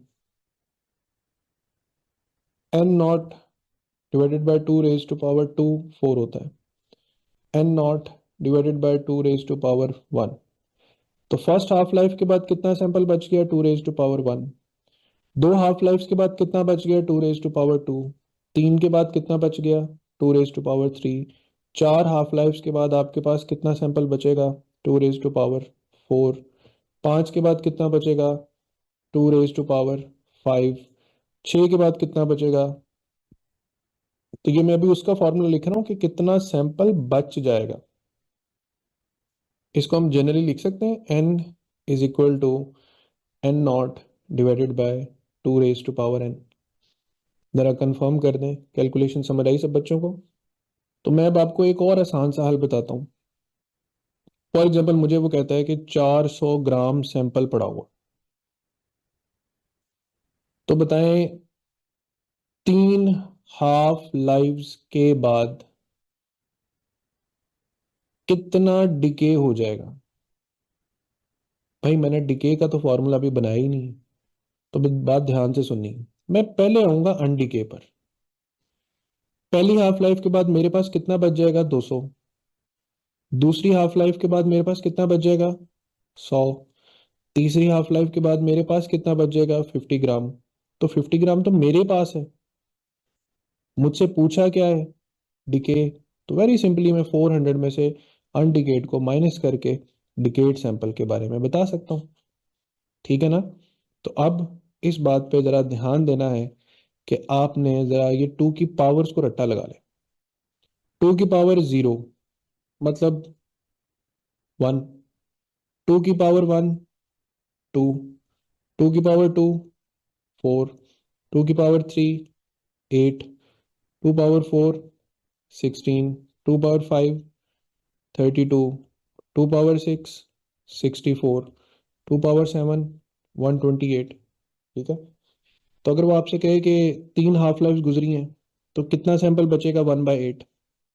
4 हाफ लाइफ गुजरी हैं, कितना सैंपल बचेगा, 1/16। और एक और इम्पॉर्टेंट चीज, मैं अगर आपसे ये कहता हूं कि भाई एक सैंपल है उसकी हाफ लाइफ है 10 दिन, और उसको पड़े हुए 40 दिन गुजर गए हैं, तो उसकी नंबर ऑफ हाफ लाइफ बच्चों कैसे निकालेंगे। लिखा ना ऊपर मैंने फॉर्मूला, T/T 1/2, यानी 40 दिन तकसीम 10 दिन, तो नंबर ऑफ हाफ लाइफ कितनी हो गई? 4। अब 4 हाफ लाइफ के बाद कितना सैंपल बचेगा? n is equal to n not divided by 2 raised to power 4, यानी 1/16 फ्रैक्शन जो है वो आपके पास बच जाएगी। Is that okay? Time is running short. ठीक है, मैं एक आध क्वेश्चन आपको सॉल्व करवा देता हूँ ताकि आपका थोड़ा कॉन्फिडेंस बिल्ड हो। चले, ये वाला सवाल, एंड आपकी उम्मीदों के मुताबिक you have just 30 seconds to do it.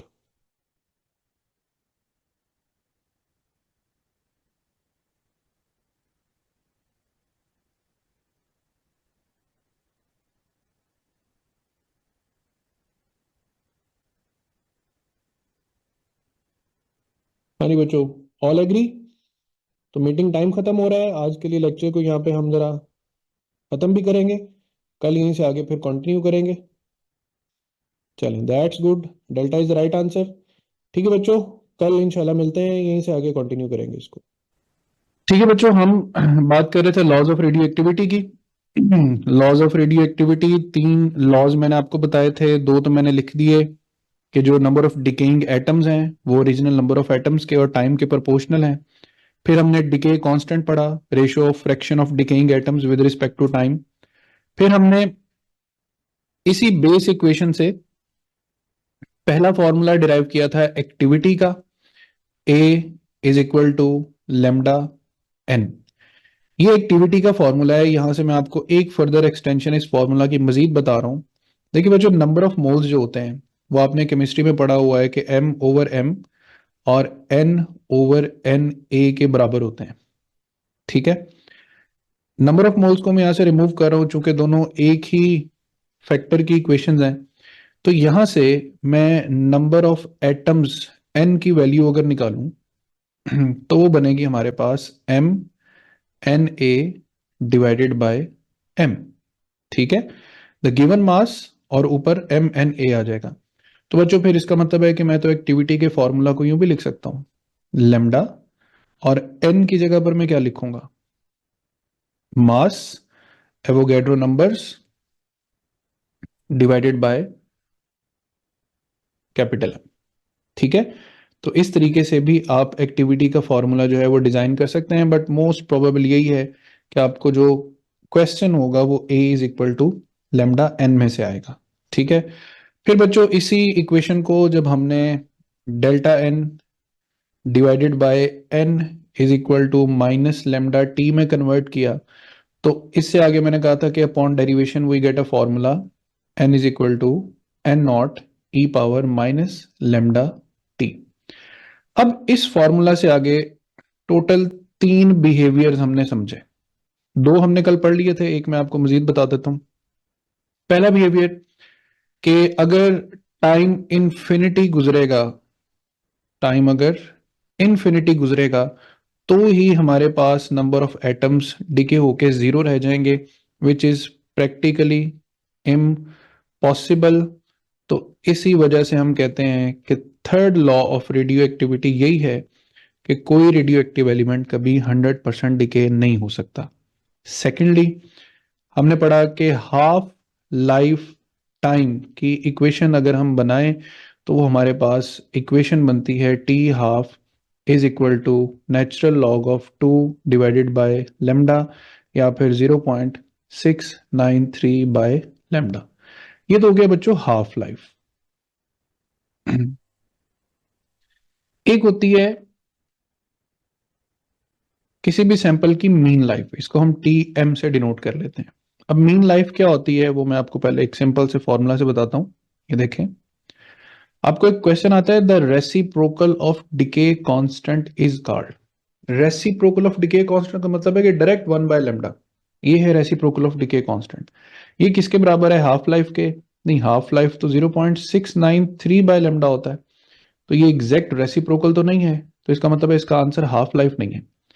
Activity, activity तो लेमडा एन होती है, उसमें तो लेमडा रेसिप्रोकल में आता ही नहीं है। क्यूरी, क्यूरी तो यूनिट है एक्टिविटी का। तो एलिमिनेशन से भी करें तो हमारे पास मीन लाइफ बचती है। बस मीन लाइफ है क्या? किसी भी सैंपल की मीन लाइफ हम डिफाइन करते हैं sum of life time of all atoms divided by total number of atoms. इसको मैं आपको यूं समझाता हूं बच्चों, यूं समझने कि एक शहर है, उस शहर के अंदर जितने भी लोग हैं, लेट से 100 लोग हैं। अब देखिए, सब लोगों की जिंदगियां एक जितनी तो नहीं है। कोई 70 साल जिएगा, कोई 80 साल जिएगा, कोई 50 जिएगा, कोई जवानी में चला जाएगा। ठीक है, तो ये जितने भी लोग हैं, ये उनकी गुजारी हुई जिंदगियां हैं। ठीक है, sum of life times of all atoms. जैसे हम हर बंदे की इंडिविजुअल गुजारी हुई जिंदगी को क्या करें, आपस में एड अप करें, और एड अप करने के बाद हम उसको टोटल नंबर ऑफ पर्सन पे क्या कर दें, डिवाइड। तो यहां पर आप समझ लें कि एक न्यूक्लियस है, वो इतना अरसा जिंदा रहा, ये दूसरा न्यूक्लियस है, वो इतना अरसा स्टेबल रहा, ये तीसरा न्यूक्लियस है, वो इतने अरसा स्टेबल रहा। और जब इन सब की लाइफ्स को आपस में एड अप करके नंबर ऑफ एटम्स पे डिवाइड करें, तो इस कॉन्सेप्ट को हम क्या नाम देते हैं, मीन लाइफ का। किसके बराबर होती है, रेसिप्रोकल ऑफ डिके कांस्टेंट। ये पूरा डिराइव होती है, लेकिन हमें डेरिवेशन से कोई कंसर्न नहीं है। डेरिवेशन ऑब्वियसली ग्रेजुएशन लेवल पर जाकर हमने करनी होती है, यहाँ पे हमें सिर्फ कॉन्सेप्ट पे करना है कि mean life is equal to 1/λ। अब इसी तरह हम इसी इक्वेशन से ये भी पता चला सकते हैं, क्या पता चला सकते हैं, देखिए हमने पढ़ा ना कि एक हाफ लाइफ के बाद हमारे पास कितना सैंपल बच जाता है। हमने कहा जी 50% बच जाता है। तो सवाल ये पैदा होता है कि एक मीन लाइफ के बाद कितना सैंपल बचेगा। उसके लिए यही इक्वेशन दोबारा पुट कर लेते हैं, n is equal to n not e power minus lambda. अब यहां पर लेमडा के साथ t लिखा हुआ है, जिसकी जगह मैं लिख दूंगा मीन लाइफ। और मीन लाइफ की जगह चूंकि मुझे पता है ये रेसिप्रोकल ऑफ डिके कांस्टेंट, तो मैं 1/λ लिख दूंगा। लेमडा से लेमडा बच्चों क्या हो जाएगा, कैंसिल। तो n is equal to n not e power -1 बचेगा। अच्छा, n not divided by e power -1 है, तो ये नीचे आ जाएगा। अब ये जो ई है एक्सपोनेंट, इसकी एक मैथमेटिकल वैल्यू होती है 2.73।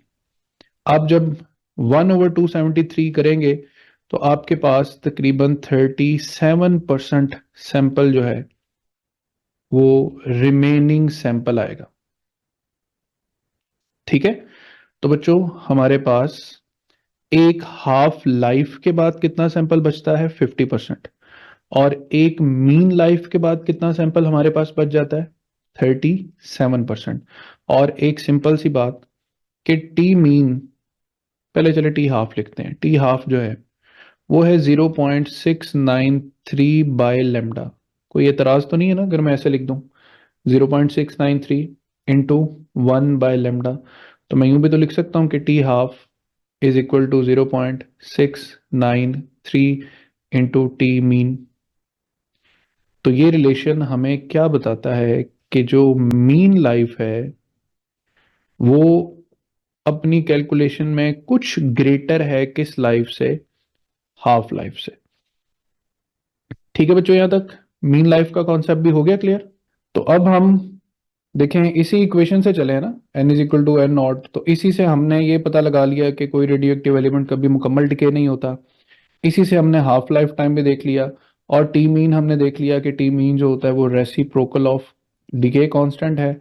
After t is equal to t mean, हमारे पास जो सैंपल बच जाता है वो कितना है, वो 37% है। और टी हाफ जो है वो हमारे पास बराबर होता है 0.693 ऑफ टी मीन लाइफ के। और ये भी कि टी मीन लाइफ जो है वो ग्रेटर होती है किससे, हाफ लाइफ से।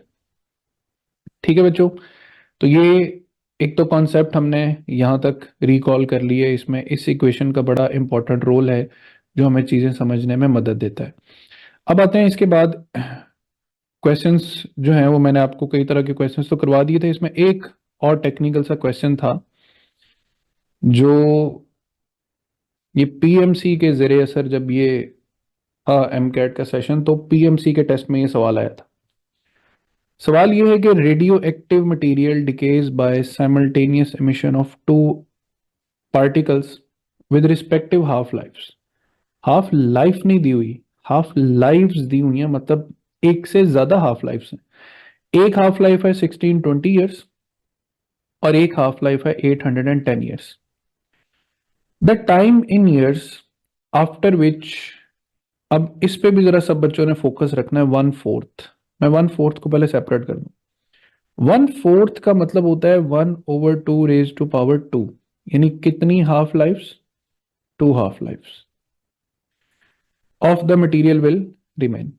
तो बच्चों मैं बिना टाइम जाए किए आपको मेन कॉन्टेक्स्ट बता रहा हूँ कि अगर आपको एक से ज्यादा हाफ लाइफ दी हो, 2 हाफ लाइफ दी हो, तो आपके पास जो इक्विवेलेंट हाफ लाइफ है, यानी जो दोनों सैंपल्स को मिला के हाफ लाइफ बनती है, उसका फॉर्मूला होता है product of half lives divided by the sum of half lives. ठीक है, अगर हाफ लाइफ्स का हमें कम्बिनेशन दो तीन में एक से ज्यादा मटेरियल उसने ऐड कर दिए हैं, तो फिर उस पूरे सैंपल की जो हाफ लाइफ है उसका फॉर्मूला होता है product of half life divided by sum. अब टी इक्विवेलेंट यानी इस पूरे सैंपल की एक ऐसा सैंपल जिसमें मटेरियल 1 भी है और मटेरियल 2 भी है, तो इस पूरे सैंपल की कलेक्टिव हाफ लाइफ क्या है वो फाइंड करने लगे हैं। Product 1620 multiply by 810। अब इसका सम क्या हो जाएगा? 0, 3 और 4 और फिर 2430। ठीक है, प्रोडक्ट ओवर सम। याद रहे अभी हम सिर्फ एक हाफ लाइफ कैलकुलेट करने लगे हैं। 0 से 0 कैंसिल हो गया, थोड़ा सा दिमाग लड़ाने पे आपको पता चल जाएगा कि 81 × 3 जो है वो हमारे पास 243 होता है। ठीक है, 3 5 × 15, 3 4 × 12 और आगे आगे 0। तो हमारे पास इस सैंपल की जो कलेक्टिव हाफ लाइफ है वो आ रही है 540 ईयर्स। बट वेट, ऑप्शंस में तो 540 है ही नहीं, तो इसलिए नहीं है बच्चों कि 540 तो एक हाफ लाइफ है। उसने हमसे पूछा था 1/4 सैंपल कब डिके होगा, तो 1/4 के लिए कितनी हाफ लाइफ्स का इंतजार करना पड़ेगा? 2 हाफ लाइफ्स। तो एक हाफ लाइफ मल्टीप्लाई बाय 2 कर दें तो हमारे पास 1080 ईयर्स जो है, 1080 ईयर्स, ये आंसर आ जाएगा। तो ये फॉर्मूला आप सबके लिए एक नया फॉर्मूला हो सकता है, इसको सब बच्चे अपने पास नोट कर लें, और इस कॉन्सेप्ट को आपने याद रखना है कि मोर देन 1 हाफ लाइफ जो है वो अगर इसमें इस्तेमाल हो जाए। फिर इसमें एक रेशो बेस्ड कॉन्सेप्ट आता है, वो भी मैं थोड़ा सा क्लियर कर दूं।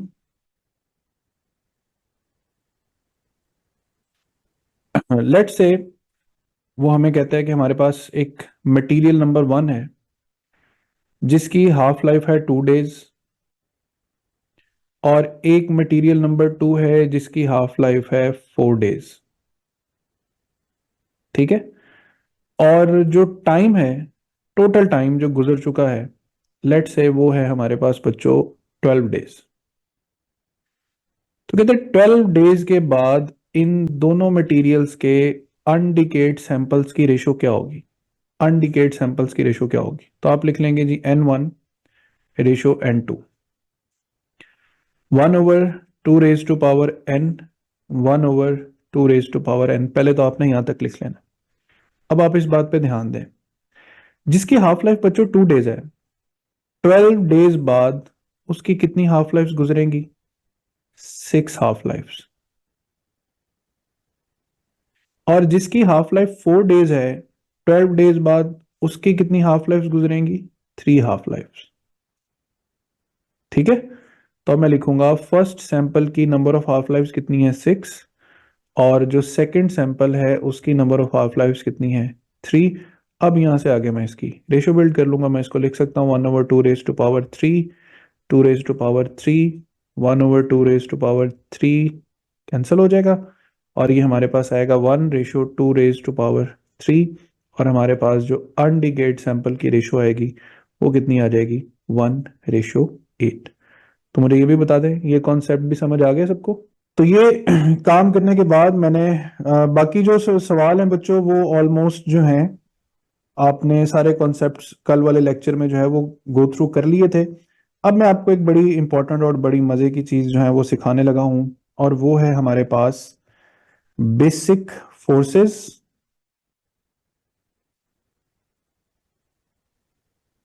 And building blocks of matter.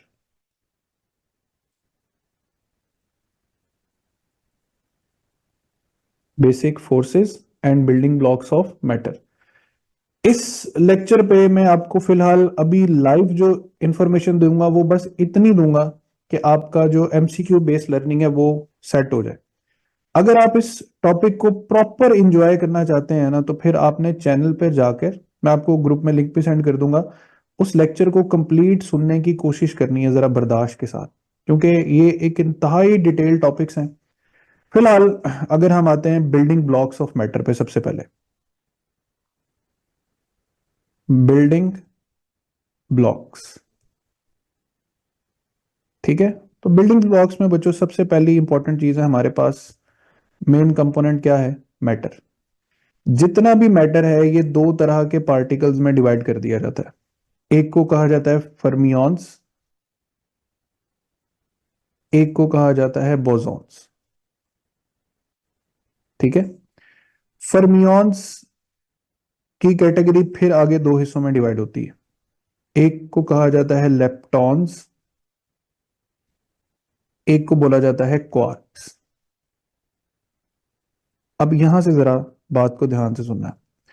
Leptons वो पार्टिकल्स हैं जिन पर स्ट्रॉन्ग न्यूक्लियर फोर्स एक्ट नहीं करती।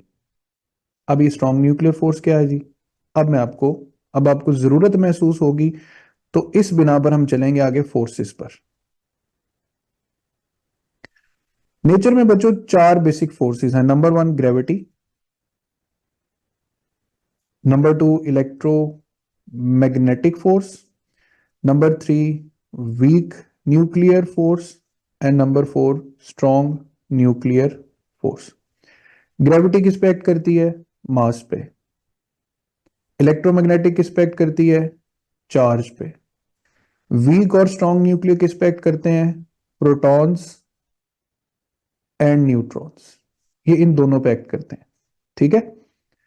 ग्रेविटी लॉन्ग रेंज फोर्स है, इलेक्ट्रोमैग्नेटिक लॉन्ग रेंज फोर्स है। वीक न्यूक्लियर फोर्स जो है, इसकी रेंज बुक में लिखी भी हुई है, एमसीक्यू बोर्ड एग्जाम में भी आया हुआ है, 10⁻⁻17 मीटर। और स्ट्रॉन्ग न्यूक्लियर फोर्स जो है उसकी रेंज 10⁻⁻15 मीटर्स होती है, ठीक है। उसके बाद अगर हम स्ट्रेंथ पे हैं, तो ग्रेविटी की स्ट्रेंथ को अगर हम 1 मान लें, तो बच्चों उसके मुकाबले में इलेक्ट्रोमैग्नेटिक की स्ट्रेंथ 10⁻37, वीक न्यूक्लियर की स्ट्रेंथ 10⁻25, और स्ट्रॉन्ग न्यूक्लियर की स्ट्रेंथ ग्रेविटी के मुकाबले में 10⁻42 टाइम्स है, ठीक है बच्चों। तो इसके बाद अगर हम स्ट्रेंथ कंपैरिजन में देखें, तो आपने देख ही लिया कि ग्रेविटी इन सब में से सबसे वीक फोर्स है, और स्ट्रॉन्ग न्यूक्लियर फोर्स जो है वो इन सब में सबसे स्ट्रॉन्गेस्ट फोर्स है, ठीक है।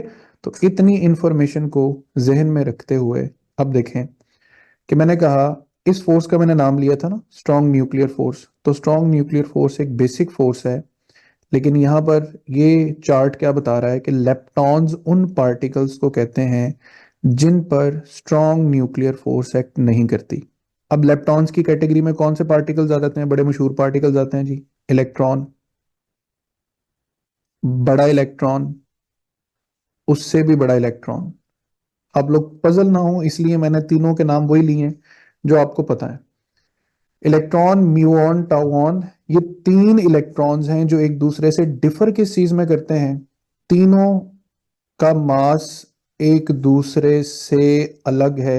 यानी इस तरफ जाएं तो ये मास क्या कर रहा है, इंक्रीज कर रहा है, जबकि इस पे भी चार्ज ई है, इस पे भी चार्ज ई है, और इस पे भी चार्ज ई है। तो ये हो गए लेप्टॉन्स। अब आती है बात क्वार्क्स पर।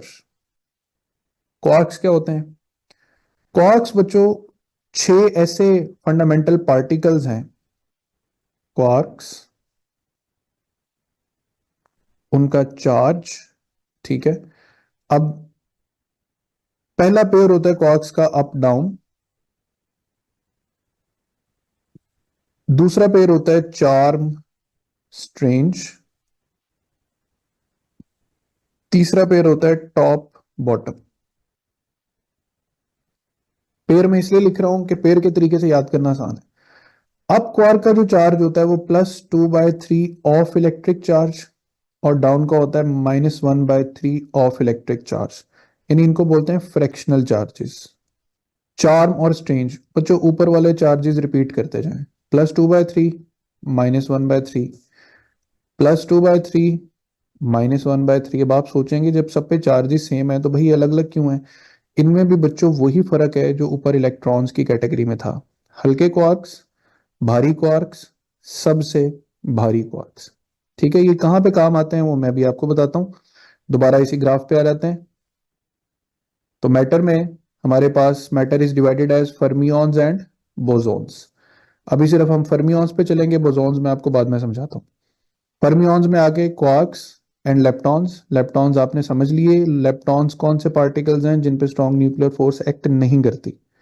और दूसरी तरफ क्वार्क्स नेचर में अकेले नहीं रहते, ये हमेशा जुड़ के रहते हैं, और जब ये जुड़ते हैं तो इनको बोला जाता है हेड्रॉन्स। हेड्रॉन्स वो पार्टिकल्स हैं जिन पे स्ट्रॉन्ग न्यूक्लियर फोर्स एक्ट करती है। तो जिन पे ये एक्ट करती है स्ट्रॉन्ग न्यूक्लियर, उन्हें बोला जाता है हेड्रॉन्स, और जिन पे एक्ट नहीं करती उन्हें बोला जाता है लेप्टॉन्स। ठीक है, ये इतना हिस्सा समझ में रख लेना है। अब मैंने अभी आपसे क्या कहा कि क्वार्क्स अकेले नहीं रहते, कॉम्बिनेशन में रहते हैं, और इसके कॉम्बिनेशन को क्या बोलते हैं? हेड्रॉन्स। तो कॉम्बिनेशन एक से ज्यादा का होता है ना।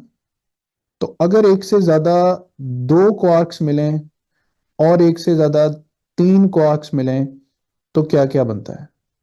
अगर बच्चों एक से ज्यादा यानी दो क्वार्क्स आपस में मिले हैं तो फिर इस कॉम्बिनेशन को कहा जाता है मीजॉन्स। और अगर तीन क्वार्क्स आपस में मिले हैं तो इन्हें कहा जाता है बेरियॉन्स। ठीक है, आप ये भी समझ सकते हैं, टॉफियों के नाम ही बना लें, टॉफियां भी हो सकती हैं। टू क्वार्क्स मीजॉन्स और थ्री क्वार्क्स बेरियॉन्स। मैं ज्यादा फोकस करने लगा हूं थ्री क्वार्क्स पे, बेरियॉन्स पे, क्योंकि बेरियॉन्स में बच्चों आपके फेवरेट पार्टिकल्स आ जाएंगे जिनका नाम है प्रोटॉन एंड न्यूट्रॉन। प्रोटॉन तीन क्वार्क से मिलकर बनता है, जी बिल्कुल तीन क्वार्क से मिलकर बनता है। प्रोटॉन बनता है एक अप, फिर एक अप और एक डाउन क्वार्क से, और न्यूट्रॉन बनता है एक डाउन, फिर एक डाउन और फिर एक अप क्वार्क से। अच्छा, ऐसा होने से क्या होगा? अप पे चार्ज कितना था? 2/3 ई, फिर अप 2/3 ई, फिर down -1/3 e, equals to 3 LCM आ गया, 2 ई +2 ई -ई। तो बच्चों ये आपके पास 3 ई/3। तो प्रोटॉन पे आप आज तक यही नहीं पढ़ते आ रहे कि प्रोटॉन पे कितना चार्ज होता है? ई के बराबर। न्यूट्रॉन पे कितना चार्ज होता है? कोई चार्ज नहीं होता। लेकिन देखें कैसे नहीं होता। डाउन पे चार्ज -1/3 ई, फिर डाउन -1/3 ई, और अप 2/3 ई। तो देखिए क्या बन गया, -2/3 ई +2/3 ई। तो ये चार्ज कंबाइन होकर कितना हो गया बच्चों? जीरो। तो प्रोटॉन और न्यूट्रॉन किससे मिलकर बनते हैं? बेरियॉन्स। इनको कंबाइन कलेक्टिवली क्या कहते हैं? बेरियॉन्स कहते हैं। अच्छा, बेरियॉन्स कहते हैं। उसके बाद बेरियॉन्स कितने क्वार्क से मिलकर बनते हैं? तीन। बेरियॉन्स किसके कैटेगरी में आ जाते हैं? हेड्रॉन्स। हेड्रॉन्स कौन से पार्टिकल्स हैं जिन पे एक्ट करती है क्या? Strong nuclear force. हेड्रॉन्स किसके कॉम्बिनेशन से बनते हैं? क्वार्क्स। क्वार्क्स किस ब्रांच का हिस्सा है? फर्मियॉन्स। फर्मियॉन्स की ब्रांच का कोई और हिस्सा? जी बिल्कुल है, क्या है? लेप्टॉन्स। लेप्टॉन्स कौन से पार्टिकल्स हैं जिन पे स्ट्रॉन्ग न्यूक्लियर फोर्स एक्ट नहीं करती? और भी मजे की बात बताता हूँ। लेप्टॉन्स वो पार्टिकल्स हैं जो एग्जिस्ट कर रहे होते हैं किसमें? ऑर्बिट ऑफ द न्यूक्लियस में, mostly orbit of the nucleus में। और हेड्रॉन्स कौन से होते हैं जो मिलकर क्या बनाते हैं?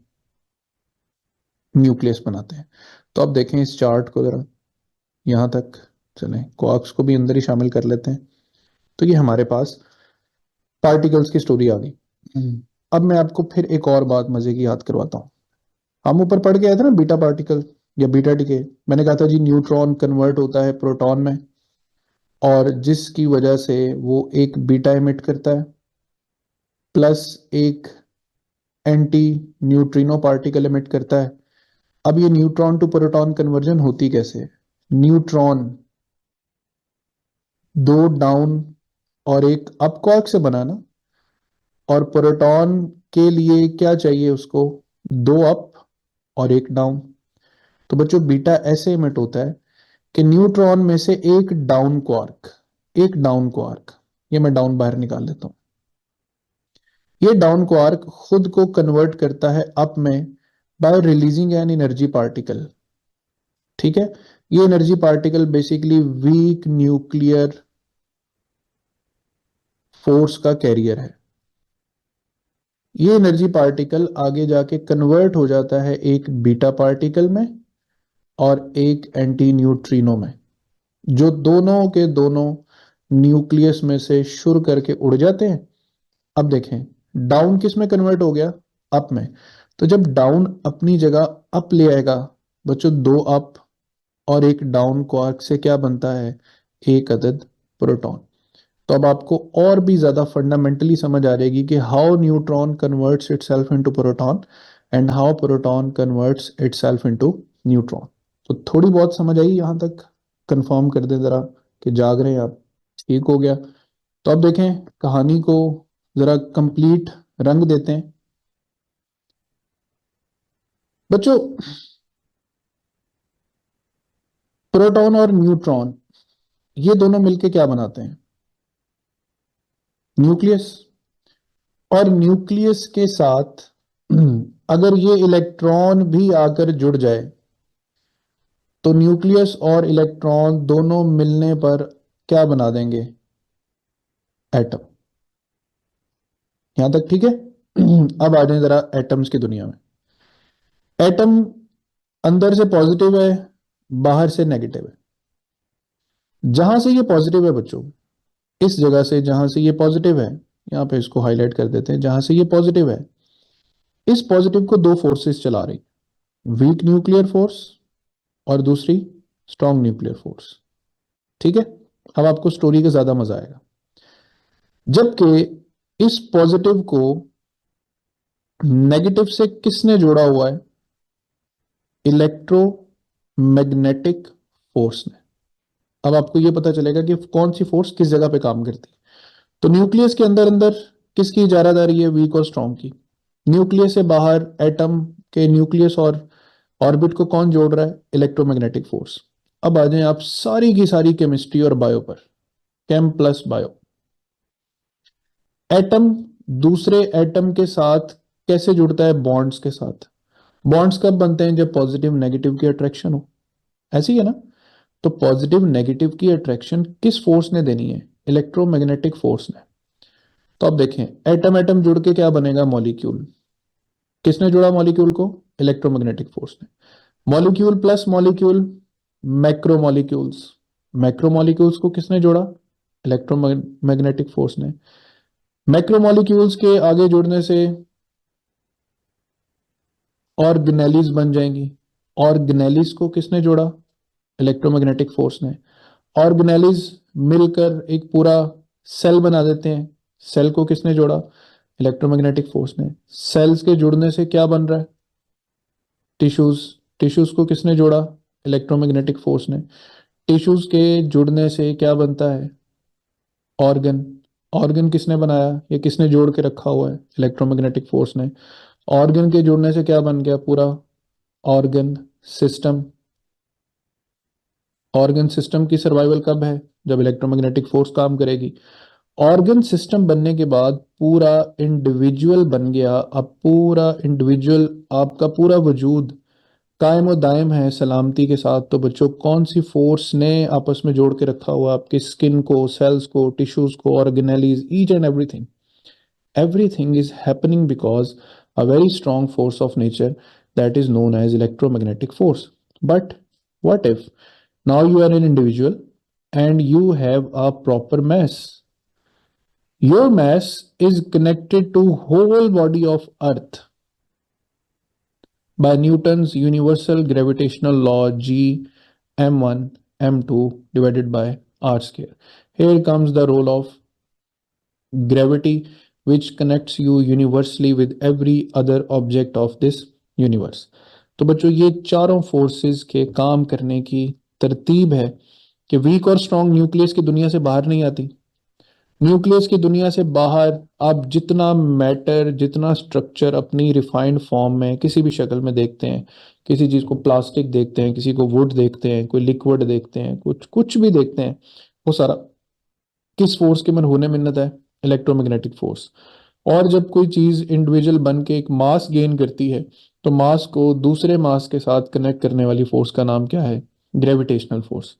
और ये जो चारों फोर्सेस हैं, ये चारों की चारों फोर्सेस बेसिकली जिन पार्टिकल्स के जरिए अपना काम सर अंजाम देती हैं, उन पार्टिकल्स को नाम देते हैं बोसोन्स का। अब आप सोच रहे होंगे ये फोर्सेस पार्टिकल्स के जरिए कैसे काम करती हैं? तो बच्चों, आपने फोटोन का नाम तो सुना होगा, और ये भी सुना है कि फोटोन कौन सी वेव होती है? Electromagnetic wave. कब इमिट होता है? पढ़ चुके हैं ना हम। इलेक्ट्रॉन हाई से लो एनर्जी में आता है, तो एक पैकेट ऑफ एनर्जी रिलीज करता है, जिसको हम क्या बोलते हैं? फोटोन। और ये फोटोन बेसिकली कौन सी वेव है? इलेक्ट्रोमैग्नेटिक। तो बच्चों, ये जो फोटोन है ये एक पार्टिकल है, और ये किस कैटेगरी में आता है? बोसॉन्स की कैटेगरी में। तो बोसॉन्स की कैटेगरी में फोटोन है, जो किस फोर्स का मैसेंजर है, ये किस फोर्स को आप कह लें कि प्रोपगेट करता है? इलेक्ट्रोमैग्नेटिक फोर्स को। इसी तरह डब्ल्यू बोसॉन और ग्लूऑन, ये नाम आपने शायद ना सुने हो, बस इनको आज सुन लें और जहन में रख लें। वीक फोर्स, हम ज्यादा फेमिलियर फोटॉन से हैं, इसलिए बस वही हमारे जहन में बैठेगा, ये बाकी सिर्फ मैं आपको इंफॉर्मेशन के लिए बता रहा हूँ। और ग्लूऑन कहते हैं स्ट्रॉन्ग न्यूक्लियर फोर्स के कैरियर को। यहां तक बच्चों, ये जितने तीन पार्टिकल्स हैं ये डिस्कवर्ड हैं। अब ग्रेविटी भी फोर्स है, लेकिन ग्रेविटी के लिए एक पार्टिकल एज्यूम तो किया हुआ है, लेकिन वो अभी तक अनडिस्कवर्ड है। ग्रेविटॉन किस फोर्स को कैरी करेगा? ग्रेविटी को। ठीक है, तो अनडिस्कवर्ड है ये अभी तक, इसलिए बस इसका नाम। और ये तीनों पार्टिकल्स डिस्कवर्ड भी हैं, और इनके जरिए थ्योरीज भी आगे बिल्डअप की जा चुकी हैं। तो ये बच्चों हमारे पास बिल्डिंग ब्लॉक्स प्लस फोर्सेस को कुल मिलाकर, ये आज हम बाकायदा तौर पे सेकेंड ईयर जो है वो हमारी एंड अप हो गई है। नेक्स्ट लेक्चर में इंशाल्लाह हम फर्स्ट ईयर स्टार्ट कर देंगे। और मुझे ओके रिपोर्ट दे दें, आप सब बच्चों को समझ आ गई। मैं ये सारी इन्फॉर्मेशन आपको अभी रैंडम लग रही होगी, इससे परेशान नहीं होना। मैं आपको बड़े अच्छे बने हुए टेबल्स जो हैं वो सेंड कर दूंगा, उसमें सारी इन्फॉर्मेशन इन डिटेल होगी और तरतीब से लिखी हुई होगी। ठीक है बच्चों, सेकेंड ईयर ओके हो गई।